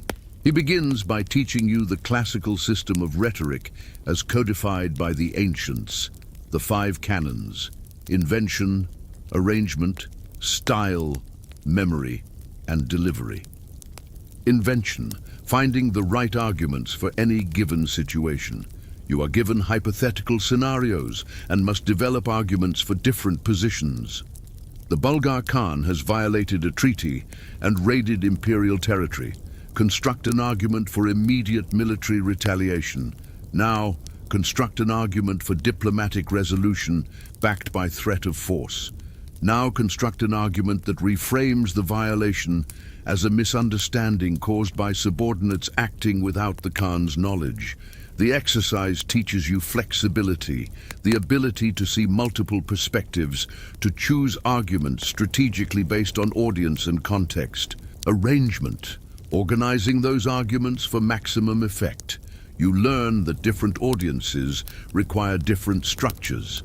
A speech to soldiers should begin with stirring appeals to honor and courage, move through practical considerations of victory and plunder, and end with religious assurance that God fights on their side. A speech to senators should begin with appeals to tradition and law, move through careful reasoning about policy, and end with statements of imperial will that nevertheless frame that will as emerging from senatorial wisdom. The same message, reordered, becomes different speeches with different effects. Style, the choice of words and phrases. You learn that elevated, ornate language befits ceremonial occasions, demonstrating the speaker's education and the gravity of the moment. Simpler, more direct language suits military contexts or crisis situations, conveying urgency and clear command. You practice varying your style, taking the same basic content and expressing it in different registers, learning to feel the difference, to understand instinctively what tone matches what situation. Memory, the ability to deliver speeches without notes. This is considered essential. An emperor who must consult written materials while speaking appears weak, unprepared, controlled by advisors rather than controlling them.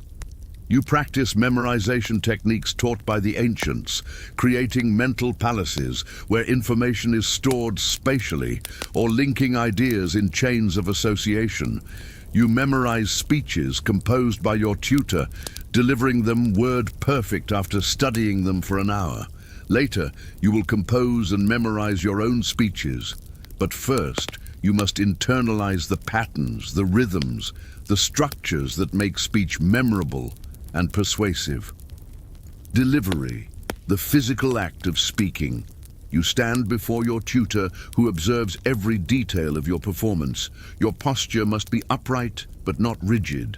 Your hands may gesture, but the movements must be controlled, meaningful, never nervous or excessive. Your voice must project clearly without shouting, must vary in pace and volume to maintain attention and emphasize key points. You learn to make eye contact, but not too directly or for too long.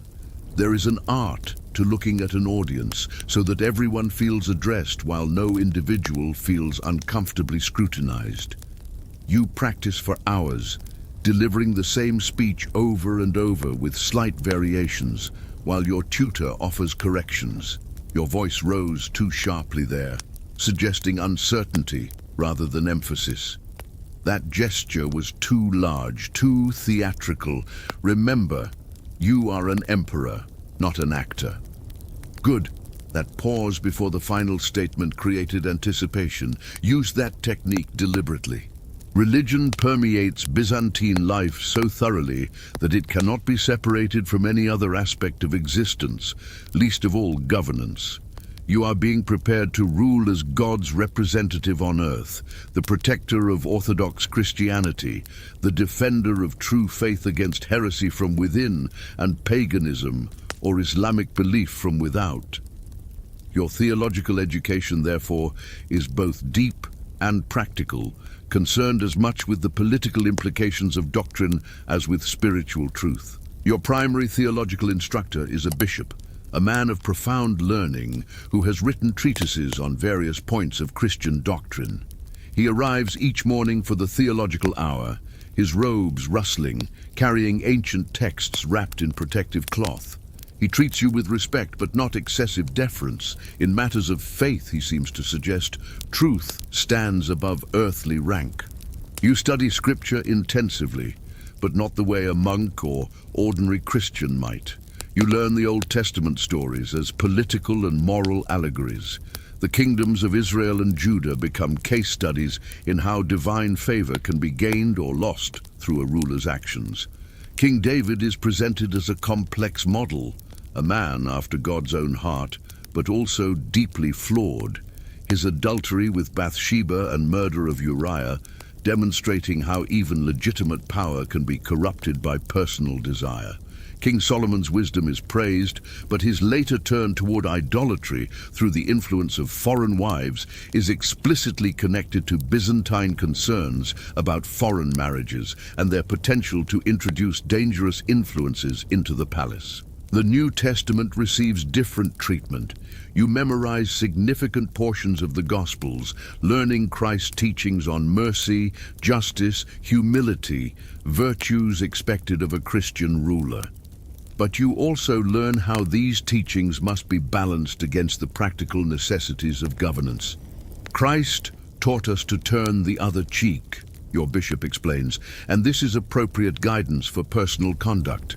But an emperor has responsibilities beyond his personal soul.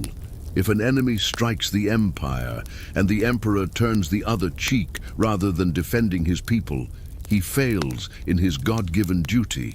Christian virtue for a ruler must be tempered with protective strength. The letters of Paul provide lessons in organization and authority. Paul's instructions to early churches become models for how an emperor should govern, firmly but with pastoral concern, maintaining order while showing mercy where appropriate. The Book of Revelation, with its complex imagery and prophecies, is studied partly for its spiritual content, but also for its political utility. Byzantine emperors have often identified their enemies with the forces of evil described in Revelation, framing military conflicts as cosmic struggles between good and evil. But the real focus of your theological education is the Church Fathers and the ecumenical councils, the development of Christian doctrine through centuries of debate, argument, and sometimes bitter conflict. You learn the Nicene Creed line by line, understanding the precise meaning of each phrase and why that precision matters. The phrase "of one substance with the Father" regarding Christ's nature. You learn that this seemingly abstract theological point was crucial in defeating Arianism, a heresy that would have undermined the entire structure of Christian theology and, by extension, the emperor's role as Christ's representative on earth. You study the great controversies, the monophysite debate about whether Christ had one nature or two, the monothelite compromise that tried to bridge this gap by arguing for two natures but one will, the iconoclast controversy over the use of religious images. Your bishop guides you through these complex arguments, showing you how theological positions connect to political factions, how doctrinal disputes can fracture the empire or unite it, how emperors who chose the wrong side of these debates faced rebellion or divine punishment. You must understand, your bishop tells you during one lesson, that theology is not abstract speculation. Every doctrine has implications for how Christians live, how they relate to authority, how they understand their place in God's creation. An emperor who grasps this can use theological understanding to strengthen his rule and guide his people toward salvation. An emperor who ignores theology becomes a puppet of whichever faction of bishops or monks shouts loudest. You learn to argue theological positions yourself, to parse scripture and patristic texts to support different interpretations. This is not meant to make you a heretic, quite the opposite.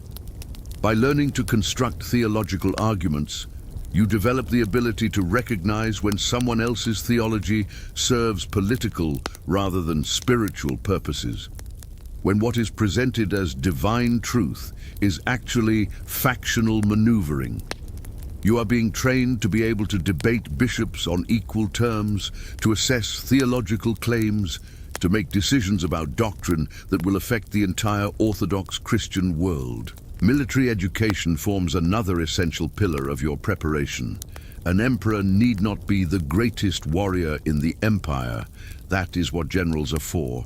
But he must understand warfare thoroughly enough to evaluate his commander's advice, to make strategic decisions, to inspire troops through his presence and bearing. Your military education combines theoretical study with practical training, attempting to forge a ruler who can think like a general while maintaining the broader political perspective that generals often lack. Your primary military tutor is a retired general, a man who commanded armies in campaigns against the Arabs and Bulgars. His face is weathered, scarred in places, his body still strong despite his advancing years. Unlike your other tutors, who maintain a certain scholarly detachment, this man teaches with intensity, with urgent emphasis, as though your life might depend on remembering what he teaches, which of course it might. You begin with military history, but approach very differently than general history. You study specific campaigns and battles in minute detail, learning to understand the decisions commanders made and why. The Battle of Manzikert, where Byzantine forces were catastrophically defeated by the Seljuk Turks decades before your time, is analyzed for its lessons. The danger of overconfidence, the importance of reliable intelligence about enemy movements, the fatal consequences when political divisions undermine military unity.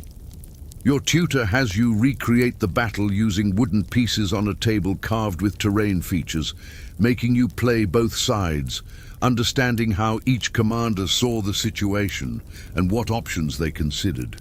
You study Maurice's Strategicon, a military manual written by an earlier emperor, covering everything from army organization to tactics for fighting different enemies. You memorize sections that are considered essential wisdom. How to arrange a marching column to prevent ambush, how to select and fortify camp positions, how to maintain discipline without excessive cruelty. But you also learn to question and adapt.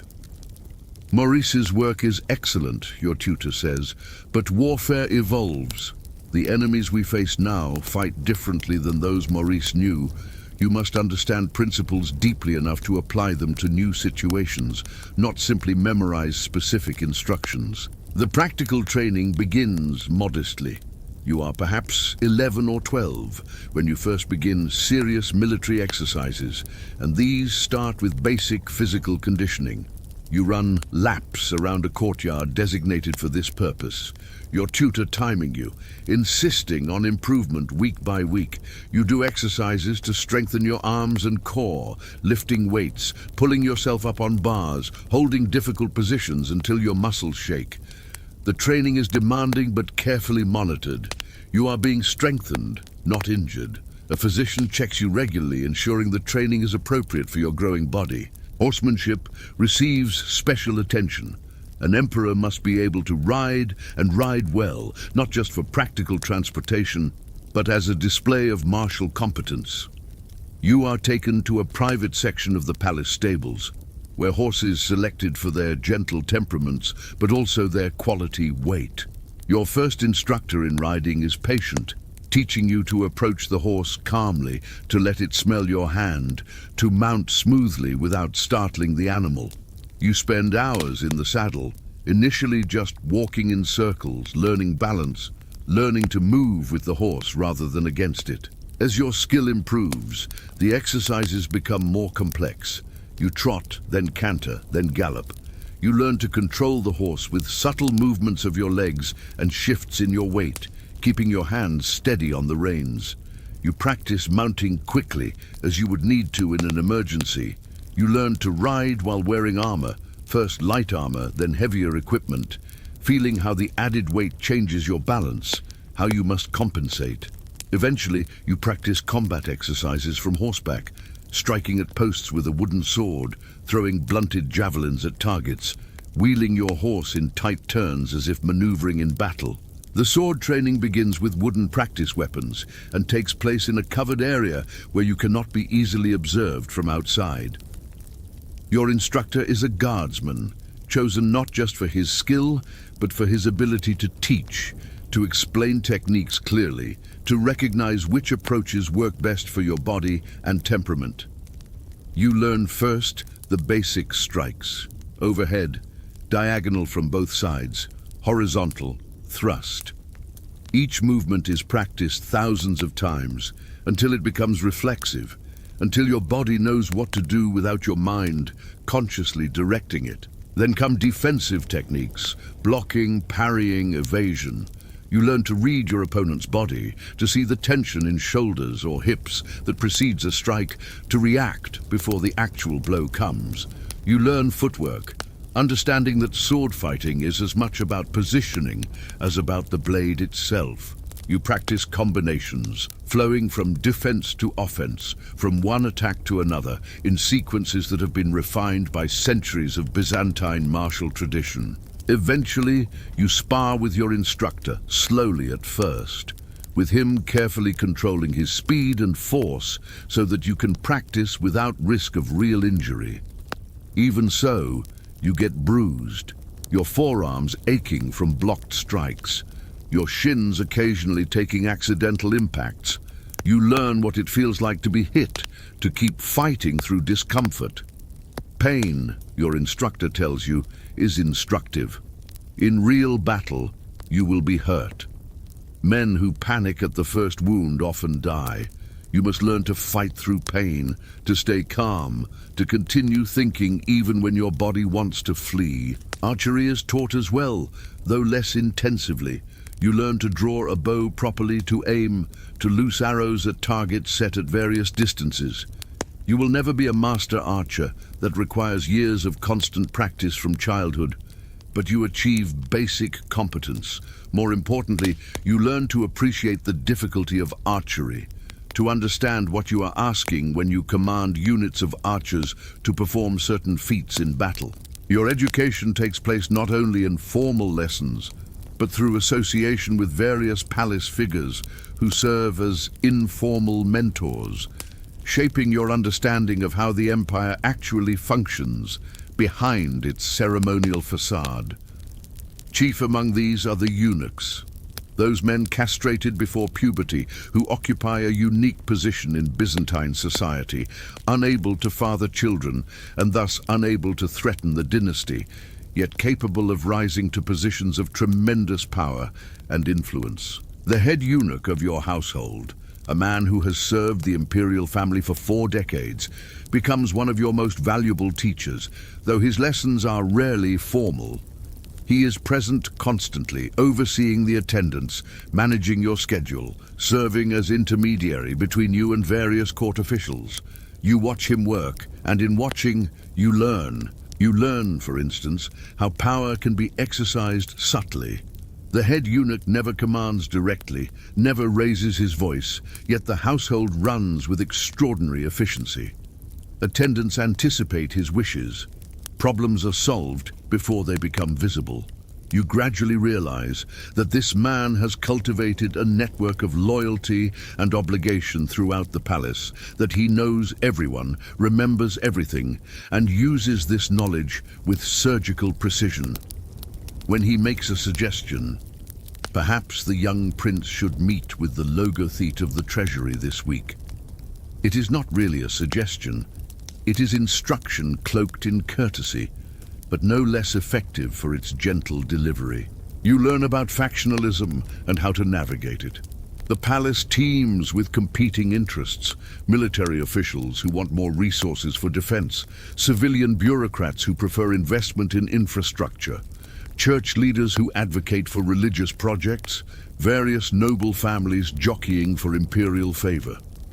The head eunuch seems to float above these factions, maintaining carefully cultivated relationships with all sides, while belonging definitively to none.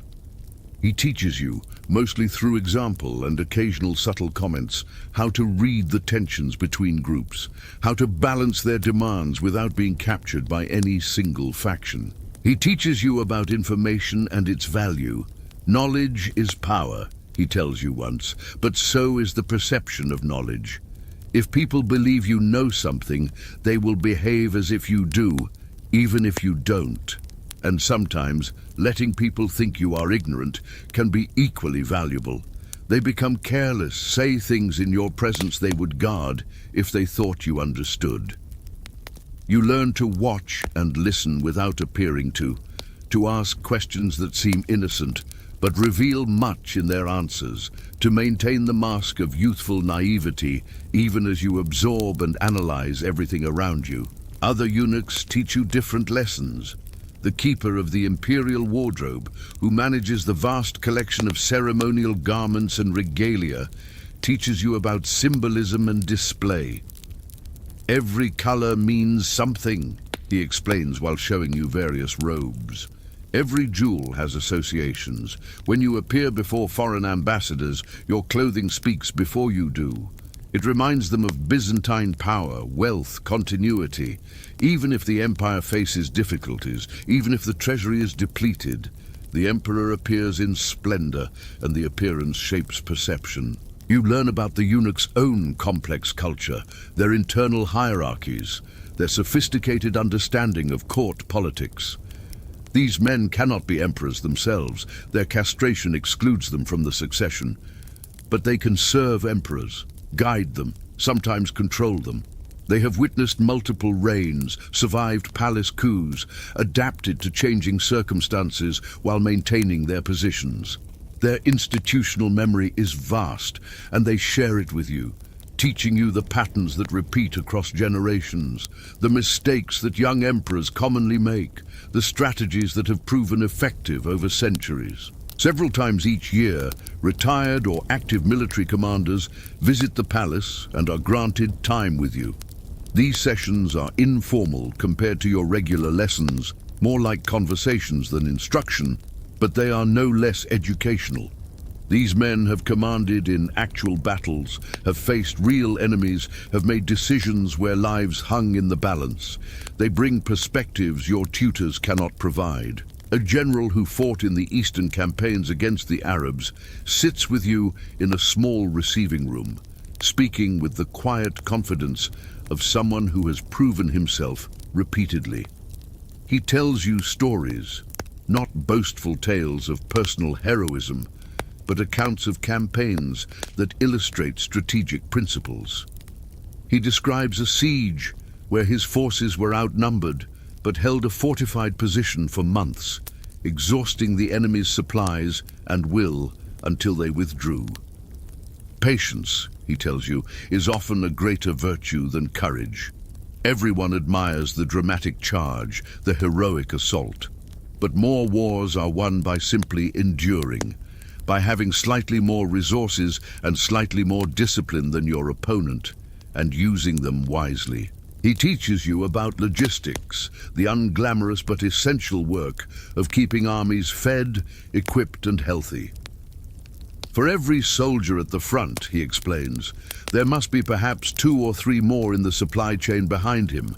Bakers making bread, smiths repairing equipment, teamsters driving wagons, officials managing depots. An emperor who ignores logistics will watch his armies dissolve, regardless of how brave his soldiers are.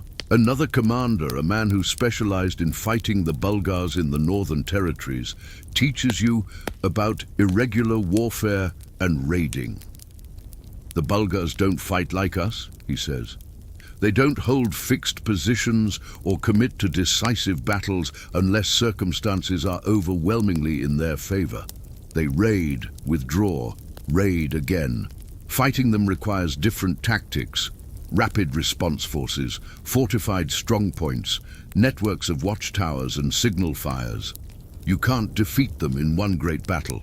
You must make raiding unprofitable, create a system where their losses consistently exceed their gains, until their leadership decides peace serves them better than war. These men also teach you, often inadvertently, about the relationship between military and civilian authority.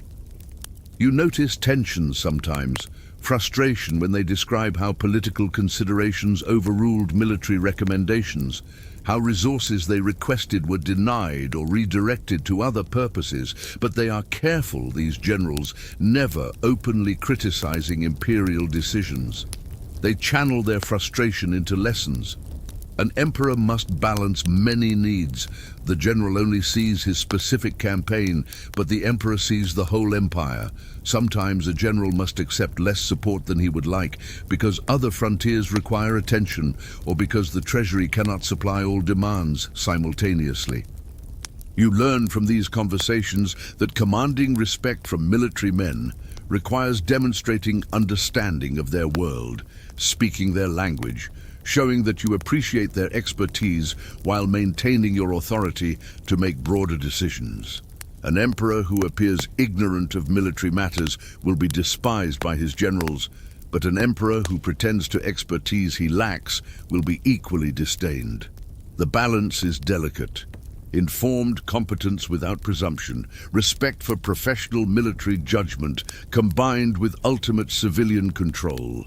Perhaps the most valuable education comes not from formal lessons, but from simple observation of court life.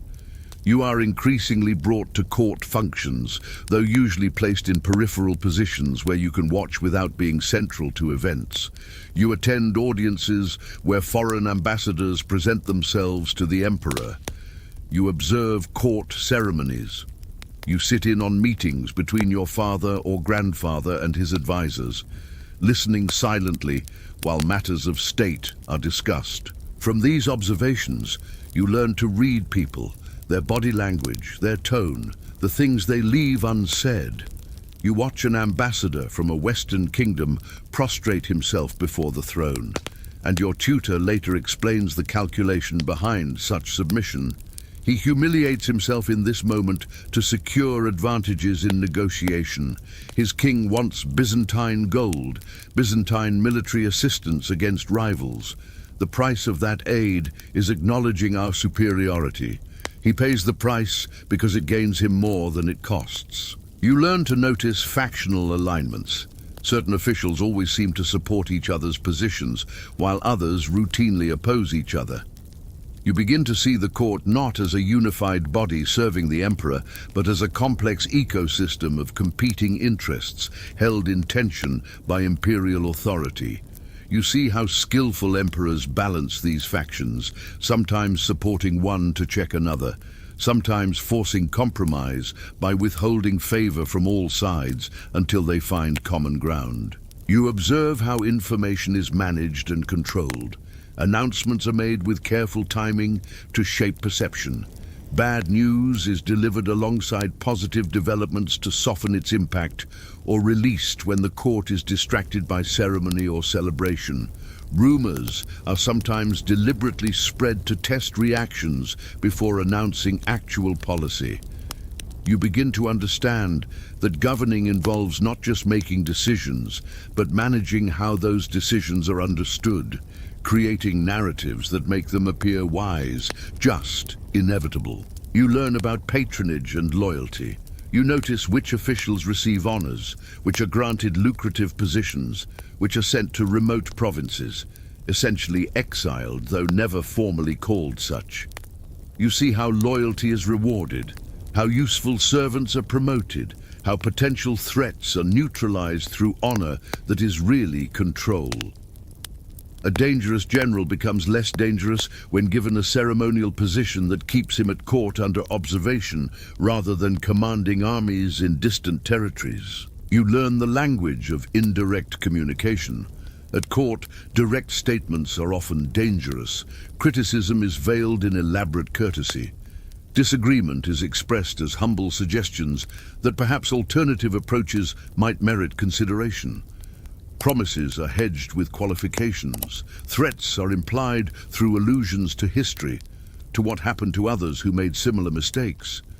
You learn to pass this language, to hear what is really being said beneath the ornate surface of court speech. As you progress through your teenage years, the various strands of your education begin to weave together into an integrated understanding. The military history you studied connects to current strategic challenges. The theological training helps you understand religious tensions that affect loyalty in different provinces.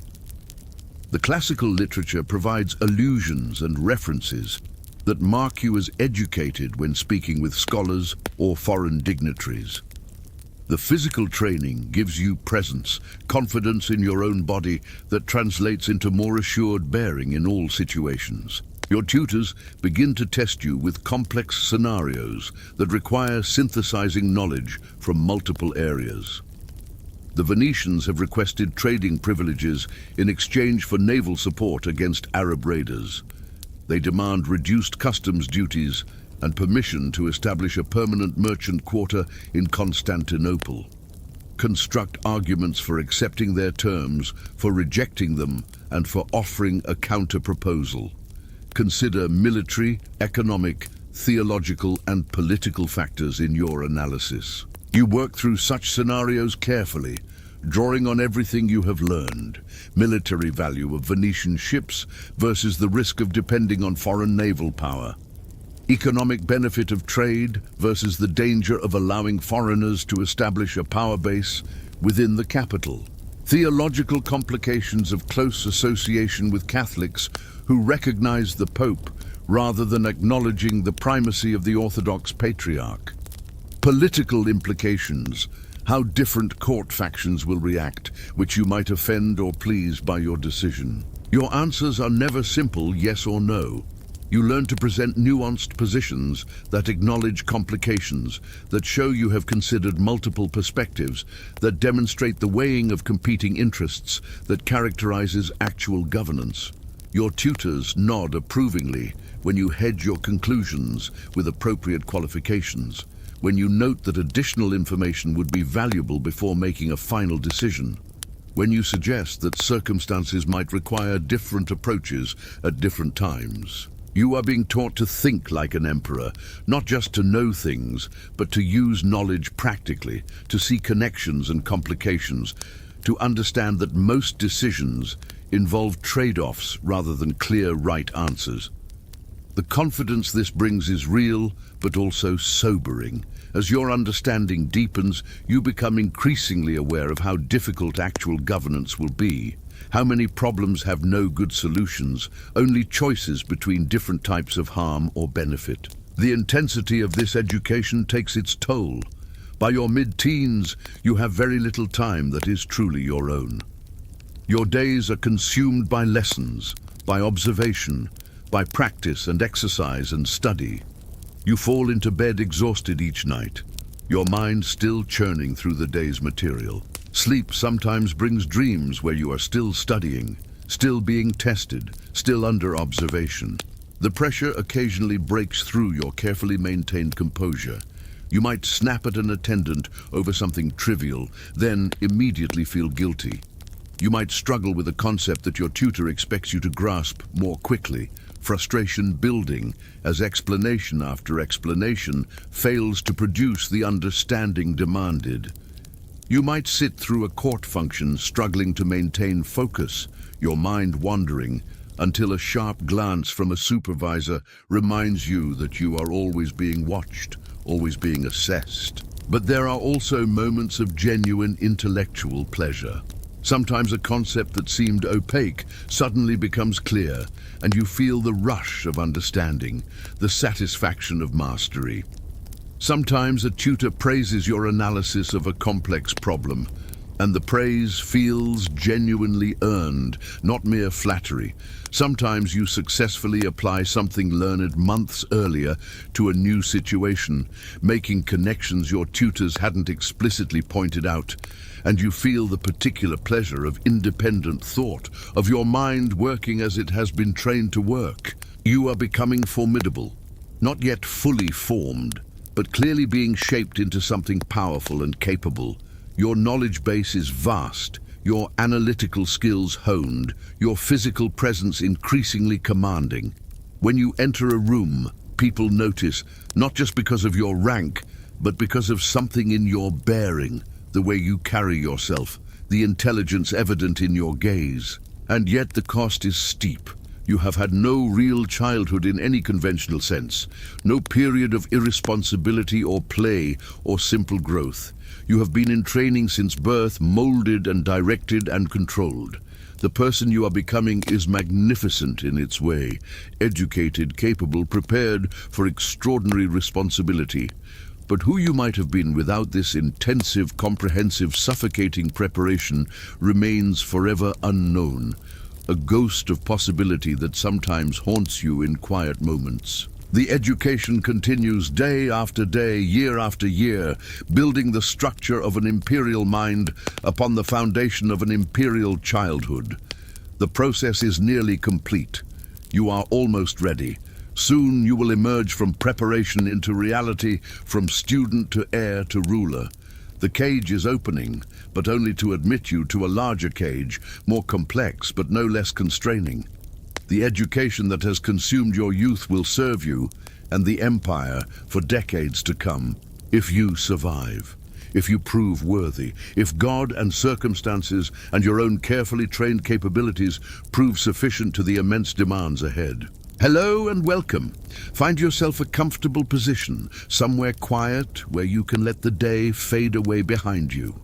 Tonight, we're traveling back nearly 2,000 years to the heart of ancient Rome to explore a world that has been painted in broad strokes of glory and blood in our modern imagination, but which was, in its daily reality, something far more measured, more routine, and in many ways more quietly tragic than popular culture has led us to believe. You've seen the films, perhaps. The triumphant warrior in the arena, fist raised to roaring crowds, the victor against impossible odds. These images have a strange hold on us, don't they? But tonight, we're setting those dramatic visions aside. We're not here for the spectacle, not for the moments of theatrical violence that have echoed through centuries of storytelling. Instead, we're going to walk through the ordinary hours, the unremarkable days, the slow rhythm of lives lived in the shadow of that spectacle. Imagine yourself settling into the worn stone seating of time itself, looking not at the grand moments preserved in marble and myth, but at the spaces between, the morning routines, the afternoon drills, the evening meals, the quiet anxieties of men whose profession was violence, but whose days were filled with the same mundane necessities as any other laborer in Rome's vast empire. This is not a story of heroes. It's not even really a story of villains. It's a story of routine, of structure, of the strange ways human beings adapt to extraordinary circumstances and render them, through repetition, almost ordinary. The gladiators of Rome, for all the drama of their final moments, spent the vast majority of their lives doing what all of us do: eating, sleeping, training at their craft, navigating relationships, dealing with boredom, experiencing small joys, nursing petty grievances, hoping for better tomorrows that might never come. So let your breathing slow, let your mind settle. We're going to move through this history carefully, methodically, with attention to detail, but without urgency. There is no race here, no dramatic climax demanding your full attention. Just the steady accumulation of small facts, the gentle building of understanding, the quiet recognition that even in Rome's most sensational institution, most moments were not sensational at all. Let's begin where every day began for them. In the darkness before dawn, in the cells of the Ludus, the gladiatorial training school, when the first sounds of stirring life would begin to echo through stone corridors. The day started early in the gladiatorial school, not with trumpets or drama, but with the simple, unavoidable fact of dawn and the needs of many bodies housed together in close quarters. Picture yourself in one of those cells, not the dungeon of cinema, but something more akin to a small, sparse room in a military barracks. Stone walls, cool to the touch even in summer, slightly damp in the morning. A narrow window, perhaps, letting in the first grey light. The air thick with the smell of lamp oil, old straw, unwashed bodies, and that peculiar scent of stone that has absorbed years of human habitation. You would wake not to an alarm, but to the sounds of others waking. The scuff of feet on stone. Low voices in languages from across the empire. Thracian, Gallic, Germanic, Syrian, Egyptian. A linguistic tapestry that would have been one of the more remarkable features of these schools. Coughing, the rattle of chains for some. Though not all gladiators were kept in chains, those newly arrived or deemed likely to attempt escape would hear that metallic sound as part of their morning, as much a part of the routine as birdsong might be for a farmer. The cells varied, of course. Archaeological excavations at Pompeii's gladiatorial barracks revealed rooms of different sizes. Some gladiators, particularly those who had earned status through victories, or who had particular value to their lanista, the owner and manager of the school, would have slightly larger spaces, perhaps shared with only one or two others. Newer arrivals, criminals sentenced to the arena, prisoners of war who had not yet proven themselves would be packed more tightly, sometimes 5 or 6 to a room, designed for half that number. But regardless of status, the morning routine followed similar patterns. First came the basic necessities: chamber pots to be emptied, faces to be washed at communal basins, the water cold, often barely cleaned from the previous day's use, teeth cleaned with twigs or simple cloth. The Romans were particular about certain hygiene practices, though by modern standards, the arrangements in a ludus would have been Spartan at best. Breakfast was not elaborate. Archaeological evidence and historical accounts suggest a diet heavy in barley. The gladiators were sometimes called hordeari, barley men, a term that was both descriptive and mildly contemptuous.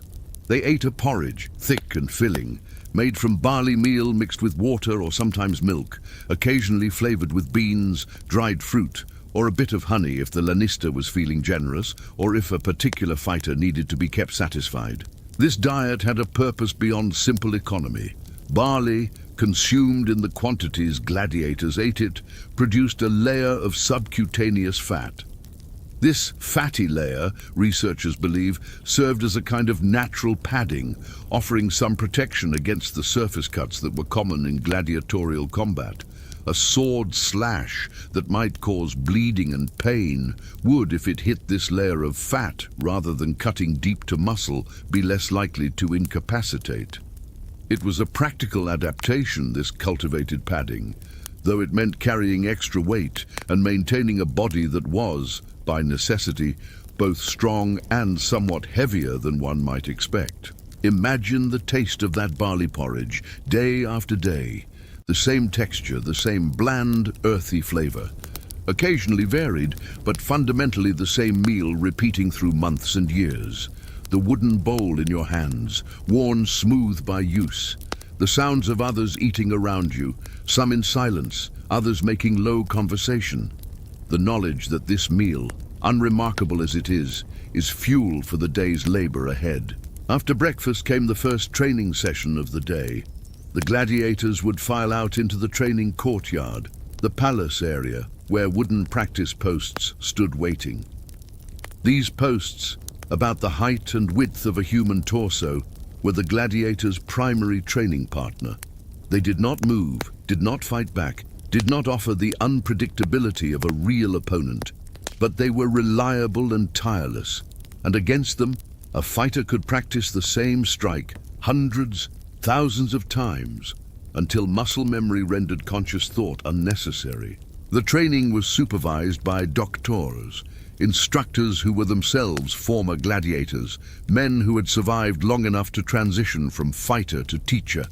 They watched with critical eyes, correcting stances, adjusting grips, calling out commands. The wooden weapons used in practice were heavier than their real counterparts. A wooden gladius, the short sword that gave gladiators their name, weighed more than the steel version used in actual combat. The training shield was bulkier, more cumbersome. This was intentional. Train with heavier equipment, and the real weapons would feel lighter, faster, more responsive when the time came. It's a principle that would have made sense to any athlete or soldier throughout history. But for these men, there was an added weight to the practice. The knowledge that the speed and skill they developed here would, quite literally, determine whether they lived or died. The morning training session would last for hours. Strike, recover, block, step, strike again. The wooden sword hitting the post with a dull thump. Again, again. The morning sun climbing higher, the stone courtyard growing warmer, sweat beginning to darken tunics. The repetitive nature of it would be, in its way, almost meditative. The mind could wander during these drills, retreating to memories of life before the ludus, or to imaginings of life after, though that after was uncertain for most, a horizon that might never be reached. Different gladiator types trained in different styles, of course. The murmillo, with his large rectangular shield and helmet with a fish crest, practiced movements suited to his defensive equipment.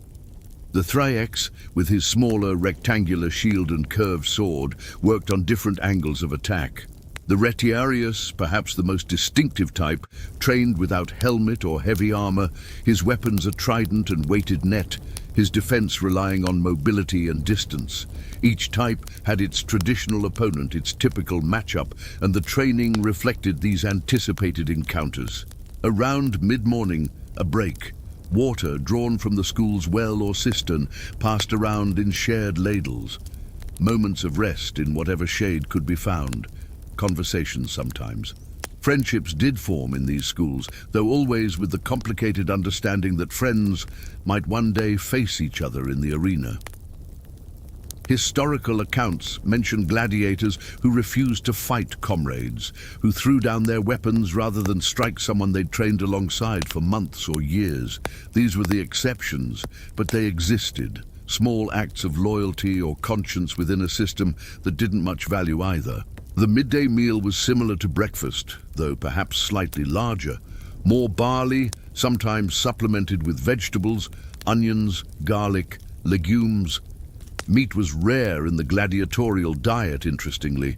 One might think that fighters would be given rich, protein-heavy food, but the reality was more economical, and in the Roman understanding, more practical.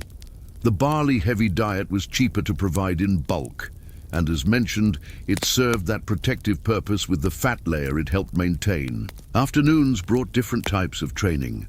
Sparring with other gladiators, using the weighted wooden weapons, sometimes wearing practice armor that mimicked the weight and restrictions of their fighting gear. These sessions were more dynamic than the post-work of the morning, but still carefully controlled. A gladiator injured in training was a gladiator who couldn't fight in the arena, and a gladiator who couldn't fight had no value to his lanista. So while the sparring was realistic, there were rules, limits, and understanding that this was preparation, not performance. Beyond the physical training, there were other lessons. Gladiators had to learn the ceremonies of the arena, the formal presentations to the crowd, the proper responses to the editor, the sponsor of the games, and his signals. They had to understand the different types of contests they might be involved in, the expectations for each. There was a choreography to gladiatorial combat, a set of understood conventions that existed alongside the genuine danger.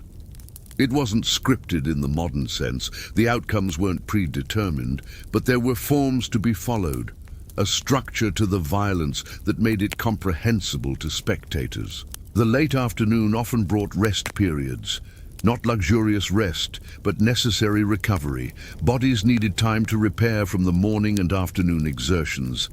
This was when the daily life of the ludus became most mundane, most human.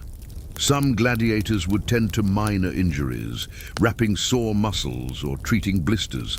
Others would engage in simple pastimes, games of chance with stones or dice, conversations, sometimes even reading or writing for those who were literate. The literate gladiator might seem like an anomaly, but remember that these schools contained men from every stratum of society. Some were criminals or war captives who had never learned letters, but others were there by different paths. Free men who had voluntarily signed contracts, the octorati, seeking the signing bonus and the potential for fame and wealth. Slaves who had been trained in households before being sold to a ludus. Even occasionally men of some education who had fallen on desperate times. The ludus was a strange social mixer, bringing together people who would never otherwise have shared the same space. Evening brought the final meal. Again, barley-based, perhaps with a bit more variety than the earlier meals, some fruit if it was in season and affordable, occasionally a small amount of wine, heavily watered in the Roman fashion. The dining space would be communal, long tables where men sat crowded together, the noise level rising as the day's exhaustion competed with the human need for social connection. After the evening meal, the remaining hours before sleep were relatively unstructured. Some gladiators would return to light exercise, not rigorous training, but gentle movement to keep muscles from stiffening. Others would socialize or pray, for gladiators brought their gods with them from across the empire, and the religious life of a ludus would have been as diverse as its population. Small shrines to various deities, offerings made in hope of protection or favor in upcoming contests. As darkness fell, the gladiators would return to their cells. Lamps would be lit, casting flickering shadows on stone walls. The conversations would grow quieter. Some men would sleep easily, exhausted from the day's work. Others would lie awake, minds turning over worries, memories, hopes. The thought of upcoming games would be unavoidable for some. The schedule of contests was known in advance, and a gladiator who was selected for an upcoming event would have days or weeks to contemplate it. But even that contemplation would, through repetition, take on a quality of routine. The first time facing the arena was terrifying, sources suggest, a confrontation with mortality so stark that some men would vomit from fear, would need to be pushed into the arena space. But for those who survived that first encounter, and then the second, and then the third, a kind of psychological adaptation occurred. It never became truly comfortable. How could it? But it became familiar. The fear remained, but it took its place alongside all the other elements of this strange life, incorporated into the rhythm of days. And so the nights would pass in the ludus, in these stone buildings scattered throughout Rome and across the empire's cities. Hundreds of men sleeping in proximity, their fates intertwined by their shared profession, their individual dreams and fears playing out in the private theater of sleeping minds. The sounds of sleep, snoring, restless movements, occasionally someone crying out from a nightmare, would fill the corridors. Guards would patrol, ensuring no attempts at escape, no violence between gladiators that wasn't sanctioned and supervised. Then slowly, dawn would approach again. The cycle would prepare to repeat. Another day of barley and wooden swords, of sweat and stone, of hours filled with physical labor that served a purpose both practical and grim. The routine was, in its way, a mercy. It provided structure, predictability, a sense of control in a situation where control was largely an illusion. It gave shape to days that might otherwise have been consumed by anticipatory dread. This was the daily reality for most gladiators, most of the time. Not the spectacular moments that history remembers, but the ordinary hours that made up the vast majority of their existence. The fame and the crowd's roar were occasional interruptions to this routine, not its center. The center was repetition, endurance, the slow passage of time in a life that might be cut short at any moment, but which, until that moment came, had to be lived through day by day, meal by meal, training session by training session. As we leave this first segment, imagine yourself settling into sleep in one of those cells. The stone cool beneath you, straw rustling slightly as you shift position, the sounds of others breathing in the darkness around you. Tomorrow will bring the same routine, and the day after that, and the one after that, until perhaps it doesn't. But that's tomorrow's concern. Tonight, there is only the quiet, the darkness, and the small mercy of sleep. Let us now turn our attention to a single life, one particular path through this world we've been exploring. Not a famous name that echoes through history, not a champion whose victories were recorded in elaborate detail, but a more typical story. The kind of life that was lived thousands of times across the Roman Empire, with only fragments surviving to tell us it happened at all. We'll call him Urbicus, though whether that was truly his name or one given to him by his lanista, we cannot know with certainty. What we do know comes from archaeological evidence, from the patterns of life preserved in bone and stone, from the scattered references in documents that somehow survived 2 millennia of time's erosion.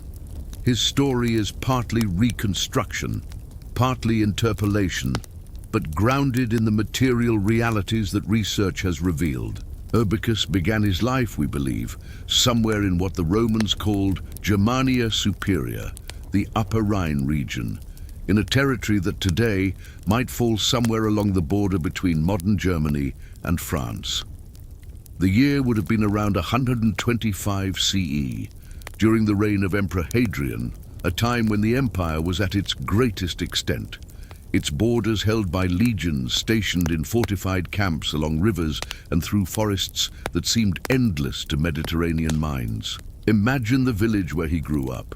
Not a city, not even a proper town by Roman standards, but a cluster of timber-frame buildings with thatched roofs, surrounded by fields cleared from forest.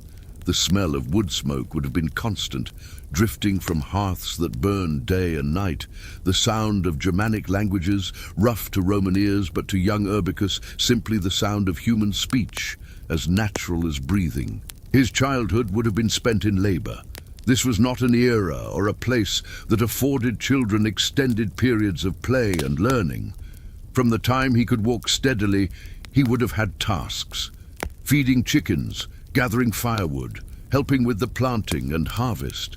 His hands would have become calloused early, his body growing strong from the simple, constant physical demands of agricultural life. The turning point, the moment when this unremarkable life in a Germanic village became the beginning of a gladiator's career, came when Urbicus was perhaps 15 or 16 years old.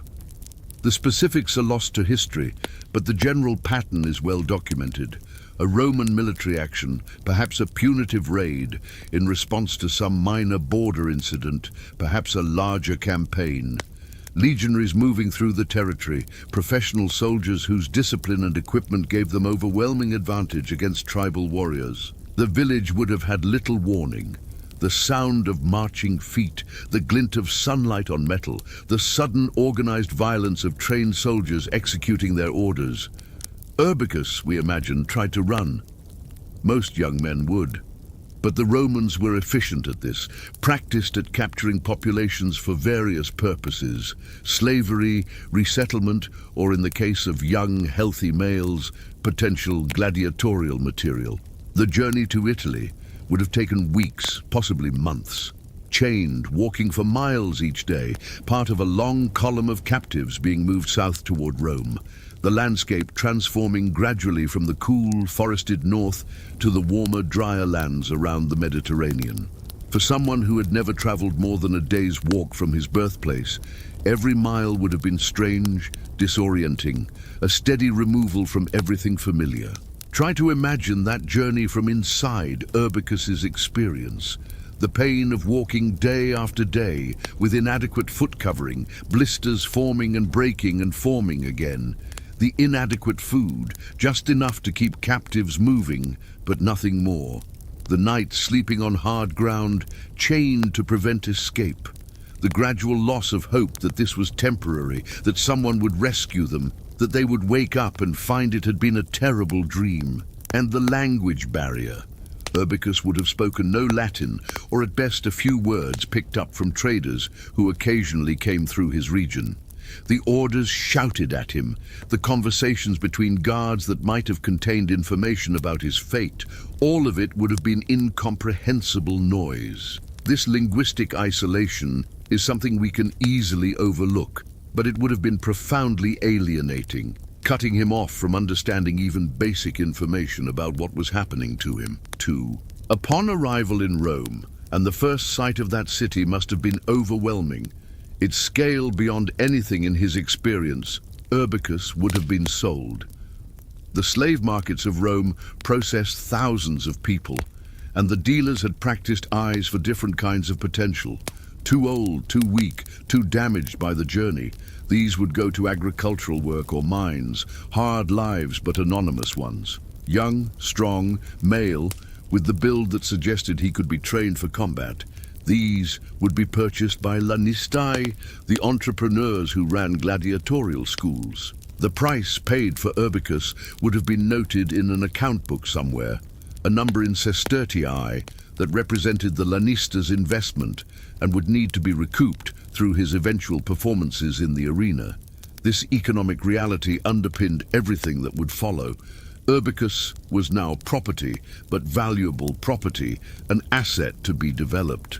His first days in the Ludus, let us place him in a school on the outskirts of Rome, one of several that supplied gladiators for the city's games, would have been a continuation of disorientation. The stone buildings so different from the timber structures of his childhood, the Mediterranean heat, more intense than the Germanic summers he knew, the food, that barley porridge we discussed earlier, strange in flavor and texture compared to the rye and wheat preparations of his homeland, and the gradual, grudging acquisition of Latin. He would have had to learn. There was no choice. The commands of the doctors, the conversations with other gladiators, the basic functioning within the school, all required at least rudimentary understanding of the language.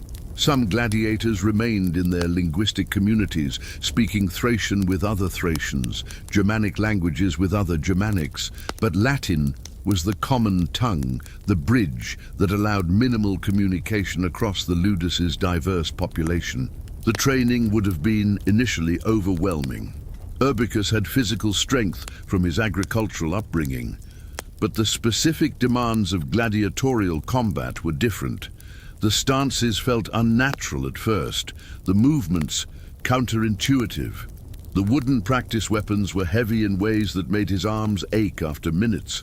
The armor, when he first wore practice versions of it, restricted his movement, made him clumsy and slow. But the human body adapts. Muscles that are stressed consistently grow stronger. Neural pathways that are reinforced through repetition become more efficient. Day by day, week by week, the movements became less awkward. The practice sword began to feel like an extension of his arm rather than a foreign object he was trying to control. The footwork that had seemed so complicated became something he could execute without conscious thought. Urbicus was trained as a mumillo, a heavily armed gladiator type with a large rectangular shield, a visored helmet with a distinctive crest, armor on his right arm and left leg, and a gladius, the short sword. This categorization wasn't random. The doctors would have assessed his build, his natural movement patterns, his temperament. He was tall for his era, strongly built, with good endurance. These characteristics suited the mumillo type, which relied on steady defense and powerful, controlled attacks rather than speed and agility. Months passed in training, seasons changed. The acute homesickness that had consumed Urbicus's thoughts in those first weeks gradually became a duller ache, always present but no longer paralyzing. He formed tentative connections with other gladiators, particularly a few other Germanic captives who shared at least some linguistic common ground. These weren't deep friendships. The circumstances didn't encourage emotional vulnerability, but they were human contact, which was something. His first fight in the arena came about 8 months after his arrival at the Ludus. The announcement of upcoming games, his name on the list of participants, these brought back the acute fear that had dulled during the months of routine. The days leading up to the event were difficult to endure. Sleep came poorly. The barley porridge sat heavy in his stomach. The training sessions felt different, weighted with the knowledge that they were now preparation for an actual event with actual stakes. The day itself began early. Special attention to equipment, the real armor now, metal instead of practice wood and leather, the weight both reassuring and frightening. The real sword, lighter than the practice version but sharp, capable of cutting flesh where the wooden version only bruised.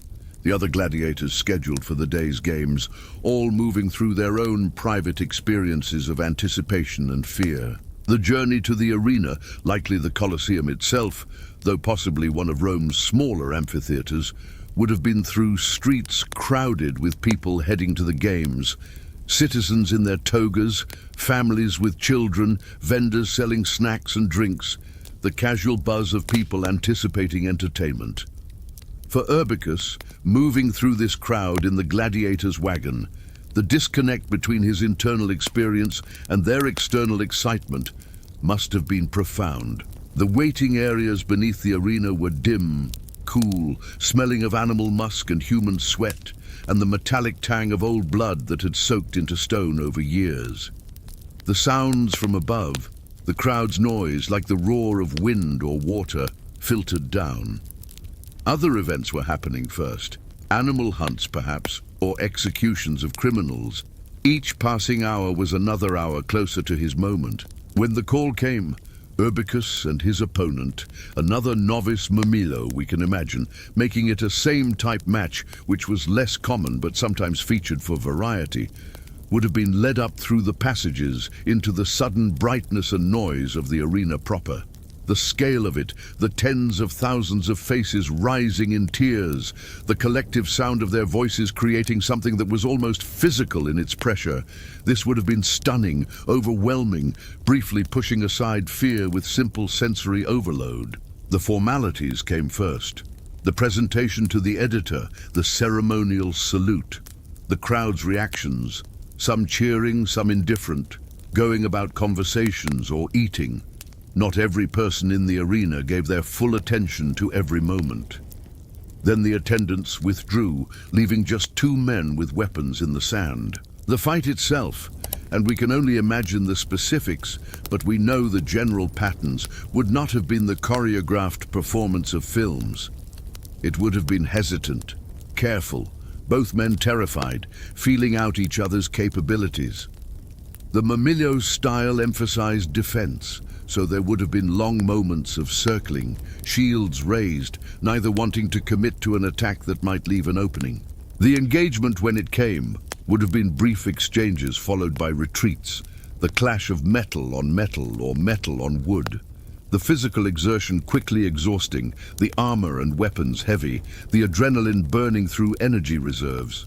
Sweat running into eyes, breathing hard and loud inside the helmet, the sand shifting under feet, making stable footing unreliable. Urbicus won that first fight. We know this because we're following his biography forward, and he survived to fight again. The specifics of how, a misstep by his opponent, a better combination of attacks that found its way past the other man's defense, a wound that wasn't immediately fatal but was incapacitating. These details are lost. What we can say is that his opponent fell, wounded sufficiently that he could not continue. The crowd's reaction would have determined what came next. The wounded gladiator's fate was, in theory, in the hands of the editor, but the editor typically followed the crowd's sentiment. If the fallen fighter had shown courage, had fought well, had not tried to avoid combat, the crowd often indicated he should be spared. If he had fought poorly, shown cowardice, tried to flee, the verdict might go the other way. In this case, Urbicus's first fight, both men novices, neither having had the chance to develop a following or reputation. Let us say the crowd was merciful. The fallen gladiator was removed, would be treated for his wounds in the arena's medical facilities, would recover to fight again. This was actually the more common outcome than death, a fact that often surprises people familiar only with popular depictions. Gladiators were expensive to train, and the economics of the system encouraged keeping them alive when possible. For Urbicus, the victory meant survival, but also confirmation that this was his life now. The initial fear had been validated, the danger was real, the combat genuine, the margin between life and death narrow. But he had survived. That counted for something. The months and years that followed brought more fights. Not constantly, perhaps 3 or 4 times a year, as was typical for gladiators who weren't the star attractions. Between fights, the routine of the ludus continued, training, eating, sleeping. The slow passage of time marked by the changing seasons and the cycle of Roman festivals and games. Urbicus won more often than he lost. His record, if it were complete, which it isn't, might show something like 15 fights over 5 years, with 12 victories. The losses didn't kill him, obviously, but they left scars. A sword cut across his left shoulder that never quite healed properly, leaving the muscles slightly weakened. A puncture wound in his thigh from a Thraex's curved sword that missed the major vessels, but damaged something that made his gait slightly uneven afterward. These accumulated injuries are actually well documented in gladiatorial remains. Skeletons recovered from gladiator cemeteries show distinctive patterns of healed fractures, cut marks that knitted back together, bone spurs developing at stress points. The gladiator's body was a map of his career, each scar a moment of survival, each healed break a testament to the medical care that was provided to keep valuable fighters functional. Because the medical care in a good ludus was actually quite advanced for the era. Physicians, often Greek, as Greek doctors were considered the best in the Roman world, were retained to treat gladiators. They understood wound care, could stitch cuts, set bones, had some knowledge of infection prevention through cleaning and bandaging. They couldn't prevent all complications, couldn't treat all injuries successfully, but they represented a level of medical attention that was better than what most Romans received. Urbicus's life settled into a pattern that was, in its way, sustainable. The terror of the arena never completely disappeared, but it became manageable, incorporated into the rhythm of his existence. Between fights, he trained, he ate, he slept. He formed and lost friendships as other gladiators died or were freed or were sold to other schools. He learned Latin well enough to understand most conversations, though he probably retained an accent, a slight foreignness in his pronunciation that marked him as Germanic. He sent no letters home, assuming he had learned to write at all, which was unlikely, and assuming anyone from his village had survived or would receive such a letter, which was even less likely. His life in Germania became a memory that faded gradually, details wearing away until only the emotional impression remained. A sense of something lost, something that had been different from this, though the specifics grew hazier with each passing year. In his 6th year as a gladiator, Urbicus earned enough victories and impressed his lanista sufficiently that he was given a small privilege, a room to himself rather than sharing quarters with 3 others. It was still sparse, still stone-walled and minimally furnished, but it represented status, recognition of value. In the strange social hierarchy of the ludus, this mattered. That same year, he took a wife of sorts. She was a slave woman working in the school's kitchens, and the relationship had none of the legal standing of Roman marriage, but the lanista permitted it. Stable gladiators, men who had something to live for beyond just survival, sometimes fought more carefully, preserved themselves better. They were allowed to share Urbicus's room some nights, to create the appearance of domestic normalcy within these abnormal circumstances.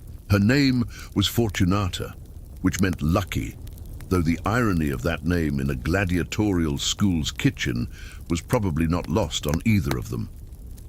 Their conversations in Latin that was native to neither covered mundane topics.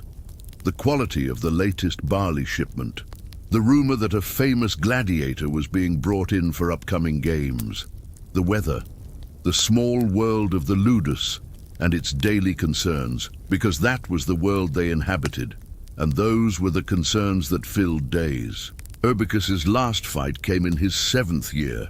He was perhaps 22 or 23 years old, though without precise records we can only estimate. Still young by modern standards, but for a gladiator, he had lasted longer than most. His body bore the accumulated damage of his career, the scars, the partially healed injuries, the wear on joints from repeated impacts and sudden movements. His opponent that day was a retiarius, the net and trident fighter. This was considered an exciting matchup, the heavy armor of the Mamillo against the speed and reach of the retiarius. The tactical dynamic was well understood by crowds. The Mamillo needed to close distance, to get inside the trident's reach where his sword could be effective. The retiarius needed to maintain distance, to use his net to tangle the Mamillo's weapon or legs, to strike with the trident from safe range. The fight went badly. The details, again, are lost, but the outcome is not.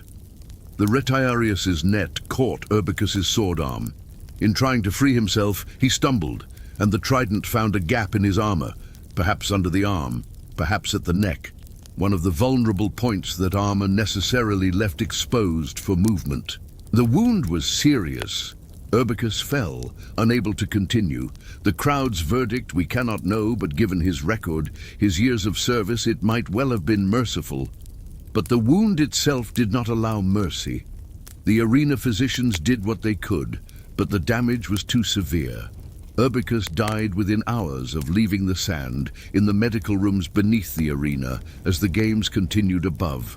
He was buried in the gladiatorial cemetery, in a grave with others of his profession. His body was positioned carefully, his equipment buried with him. Not the real armor and weapons, which were too valuable, but symbolic versions, markers of his identity.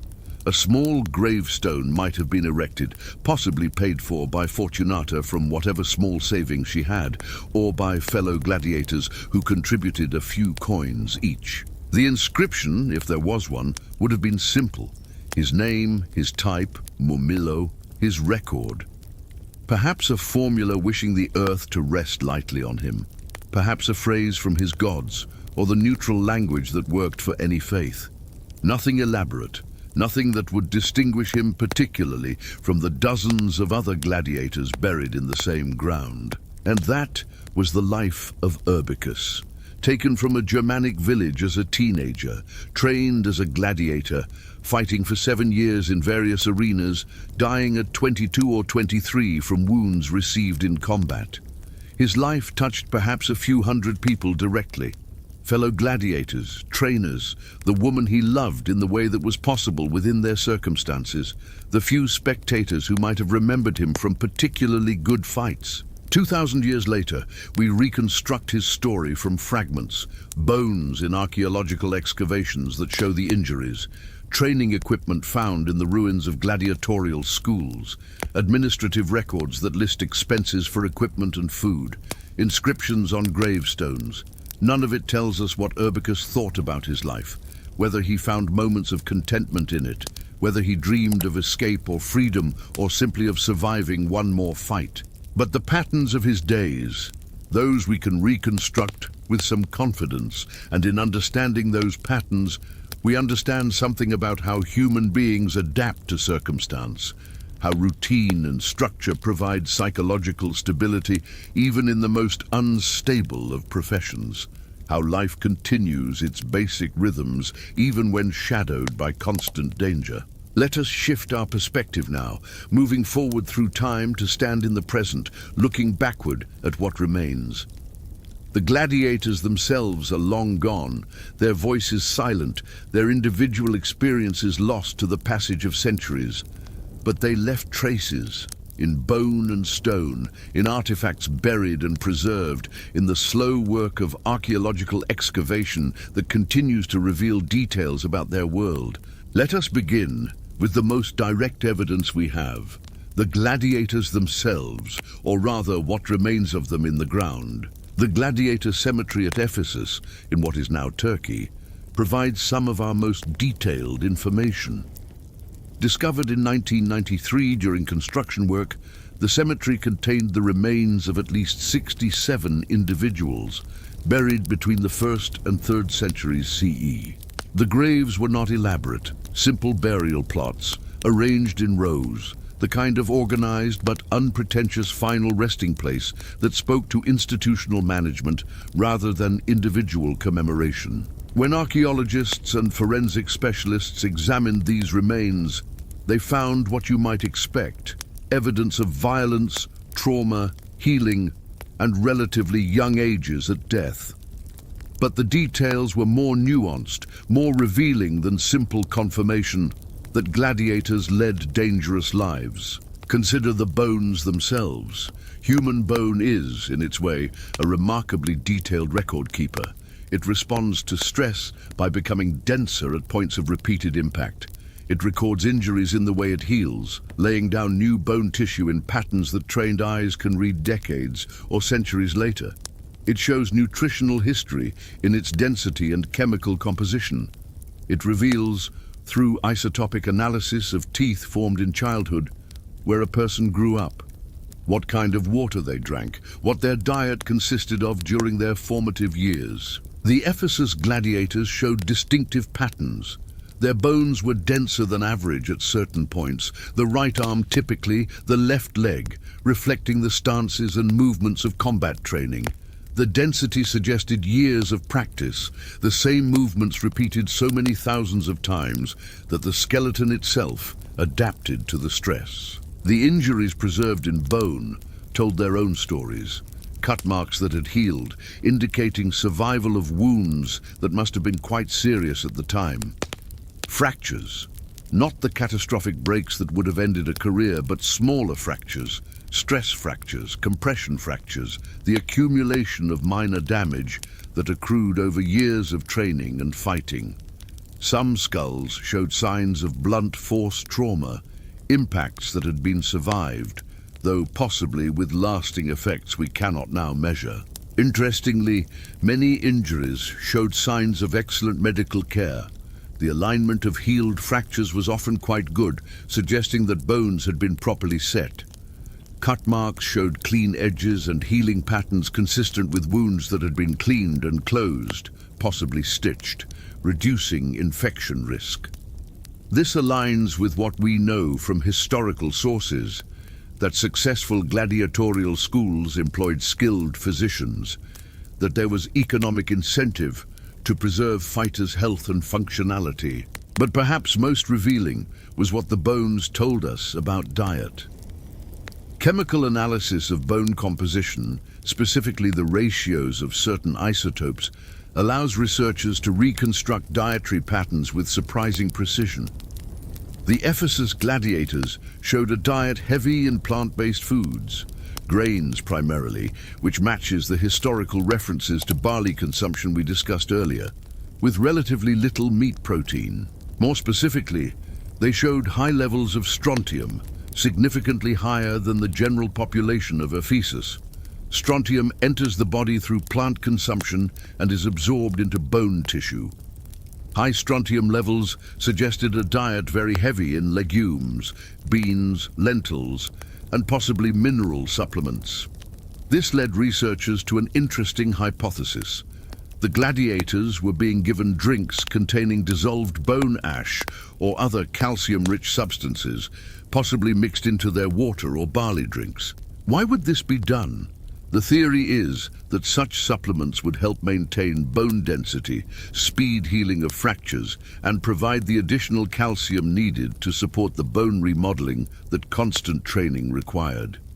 It suggests a sophisticated understanding, even if not scientifically articulated in modern terms, of the nutritional needs of athletes under extreme physical stress. The age at death for these individuals ranged from late teens to early 30s, with the majority dying in their early to mid-20s.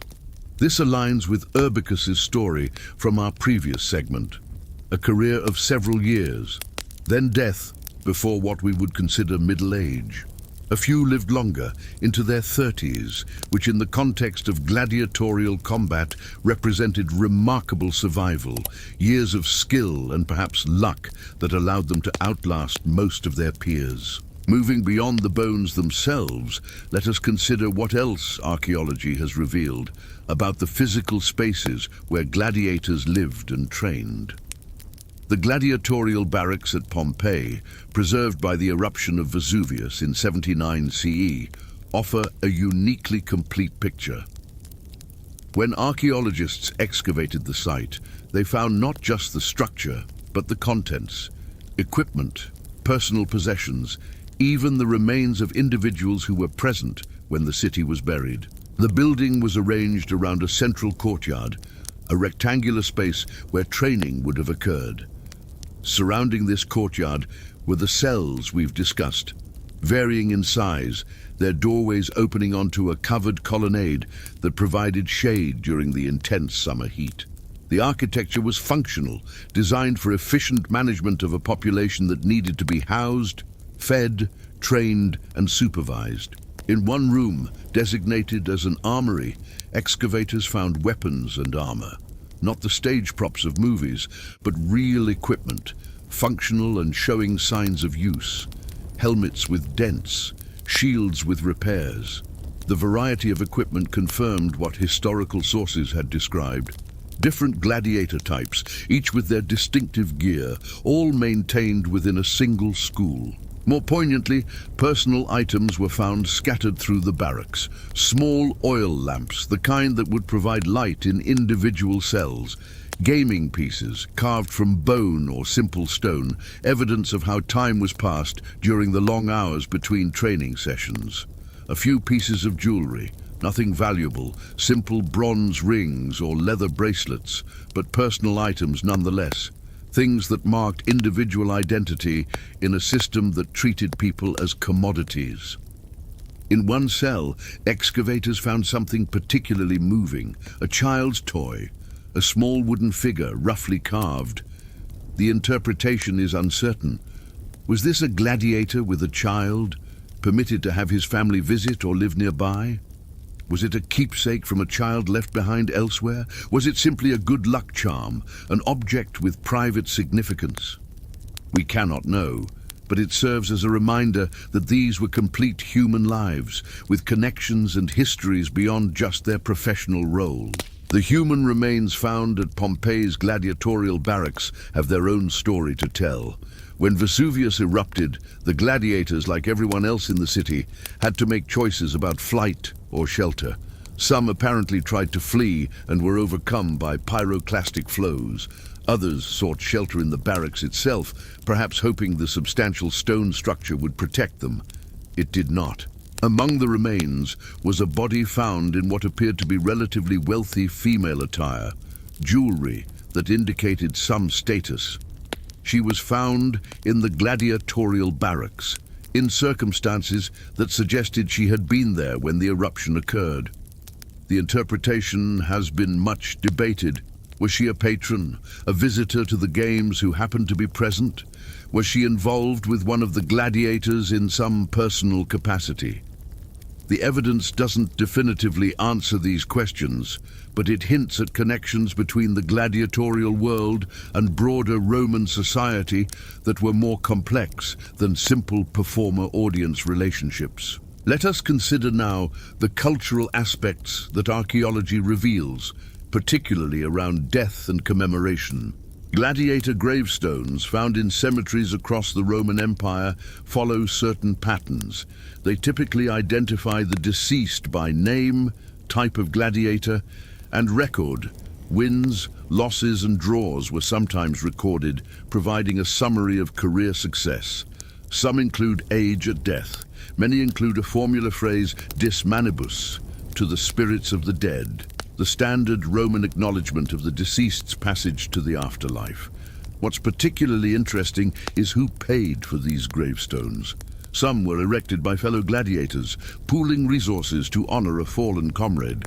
Others were paid for by family members, wives, children, siblings, confirmation that gladiators did maintain family connections despite their profession. Some were erected by the lanista himself, the school owner, which might seem cynical, commemorating property, but which also suggests some gladiators earned enough respect or affection from their owners to warrant the expense. The gravestones sometimes include imagery, a figure in fighting stance, shield raised, weapon ready, a frozen moment of the deceased's professional identity. Palms, symbols of victory, indicating successful careers. Occasionally more personal symbols, stars, crescents, imagery that might have religious or cultural significance specific to the individual's background. The language of these inscriptions is formulaic, as funerary language tends to be, but occasionally phrases appear that feel more personal. Here lies Flamma, a secutor, who fought 34 times, won 21, stood to draw 9, was defeated 4 times, lived 30 years. His comrades erected this. The stark accounting of wins and losses, the noting of age, the identification of who paid for the stone. All of it suggests a community that marked its dead, that acknowledged loss, that created small permanences in stone for lives that had been lived precariously. Archaeological excavation of gladiator graveyards has also revealed burial practices. Bodies were typically placed in simple wooden coffins or wrapped in shrouds. Grave goods were minimal, perhaps a coin for Charon, the ferryman of the dead in Greek and Roman mythology. Perhaps a small vessel that might have contained wine or oil, offerings for the deceased's journey. Nothing elaborate, but enough to suggest that proper burial rituals were followed, that the religious and cultural conventions around death were applied even to people who occupied an ambiguous social position. Some gladiators were buried with small plaques or tokens bearing their name and record, as if their identity as fighters should accompany them into death. Others were buried more anonymously in unmarked plots, their passage into the earth leaving no permanent trace beyond the bones themselves. Now let us turn to a different kind of cultural evidence, the graffiti of Pompeii. Throughout the city, on walls of buildings, in alleyways, in public spaces, ancient Romans left graffiti, political slogans, love declarations, insults, advertisements, crude jokes, the full range of human expression scrawled in charcoal or scratched into plaster. And among all this spontaneous writing, gladiators appear frequently. Celadus the Thraex makes all the girls sigh. Cresses the Retiarius, physician to young girls. These snippets of ancient graffiti suggest that some gladiators were genuine celebrities, at least locally, that young women, or perhaps young men writing about young women, expressed admiration for fighters. The sexuality is often overt. Gladiators were apparently considered attractive, their physical prowess translating into sexual appeal in the popular imagination. Other graffiti is more practical. Gladiatorial games will be held at Pompeii on March 31st. There will be a hunt and awnings, advertisements for upcoming games listing the features that might attract spectators. The mention of awnings, fabric shades to protect spectators from sun, indicates attention to crowd comfort, the understanding that the games were entertainment requiring competitive amenities. Some graffiti seems to be from gladiators themselves, or at least from people claiming gladiatorial identity. Florus was here. Simple assertions of presence, the universal human desire to mark one's passage through spaces, to say, I existed, I was in this place. The cultural fascination with gladiators extended into everyday objects. Pottery has been found decorated with gladiatorial scenes. Oil lamps molded in shapes of helmets or showing combat scenes. Children's toys modeled after gladiators. Mosaics in wealthy homes depicting famous fighters or memorable matches. This presents an interesting cultural puzzle. Gladiators were, in social terms, infames, people without honor in the formal Roman sense. They could not hold public office. Their testimony in court was considered inherently unreliable. They occupied a legal and social position closer to criminals than to respectable citizens. Yet simultaneously, they were admired, celebrated, eroticized, their images incorporated into domestic decoration and children's play. This contradiction, social contempt combined with popular fascination, is one of the enduring mysteries of Roman culture. How did a society reconcile these opposing attitudes?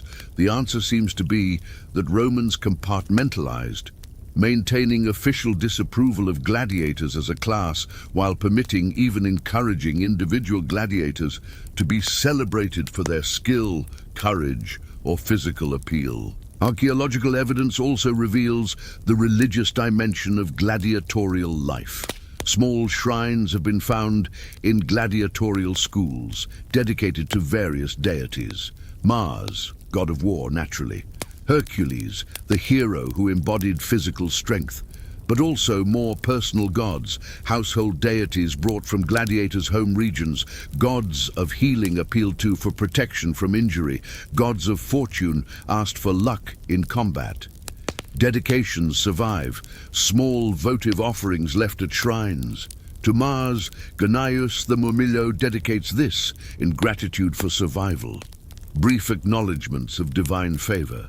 Appeals for continued protection, the ways that people facing dangerous professions have always sought supernatural aid.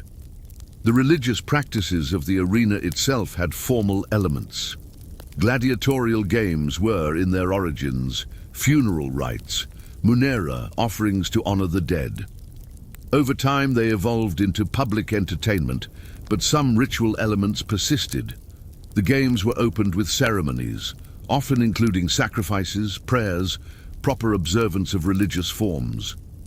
The presence of priests, the consultation of omens, the entire framework of Roman state religion that surrounded public events, all of this applied to gladiatorial games as well. This religious dimension complicates simple narratives about Roman bloodthirstiness or casual violence. Yes, the games involved death, but they were embedded in a religious and cultural framework that gave them meaning beyond simple spectacle. They were part of how Romans understood their relationship with gods, with death, with the proper ordering of society and the cosmos. Let us consider one more archaeological puzzle. The question of mortality rates. Popular imagination suggests that gladiatorial combat was nearly always fatal, that fighters entered the arena expecting to die, that the famous thumbs down sign from the crowd meant certain death for the loser. But the physical evidence complicates this picture. The skeletal remains we've discussed show many healed injuries, suggesting careers of multiple fights. Historical records, where they exist, show some gladiators fighting dozens of times over years. The economics of training expensive fighters only to have them killed in their first few bouts wouldn't make sense. The sophisticated medical care evidenced by how injuries healed suggests investment in keeping fighters alive. Current scholarly consensus suggests that mortality rates per fight were somewhere between 5 and 20%, varying with the type of combat, the skill levels involved, the specific circumstances. Yes, this is dramatically higher than modern combat sports, but it's far from the 100% fatality rate of popular imagination. Most fights probably ended with one combatant wounded sufficiently to be unable to continue, at which point the crowd's opinion and the editor's decision would determine whether the fighter was spared or executed. And the evidence suggests that sparing was more common, at least for fighters who had shown courage and skill. This doesn't make the institution less brutal.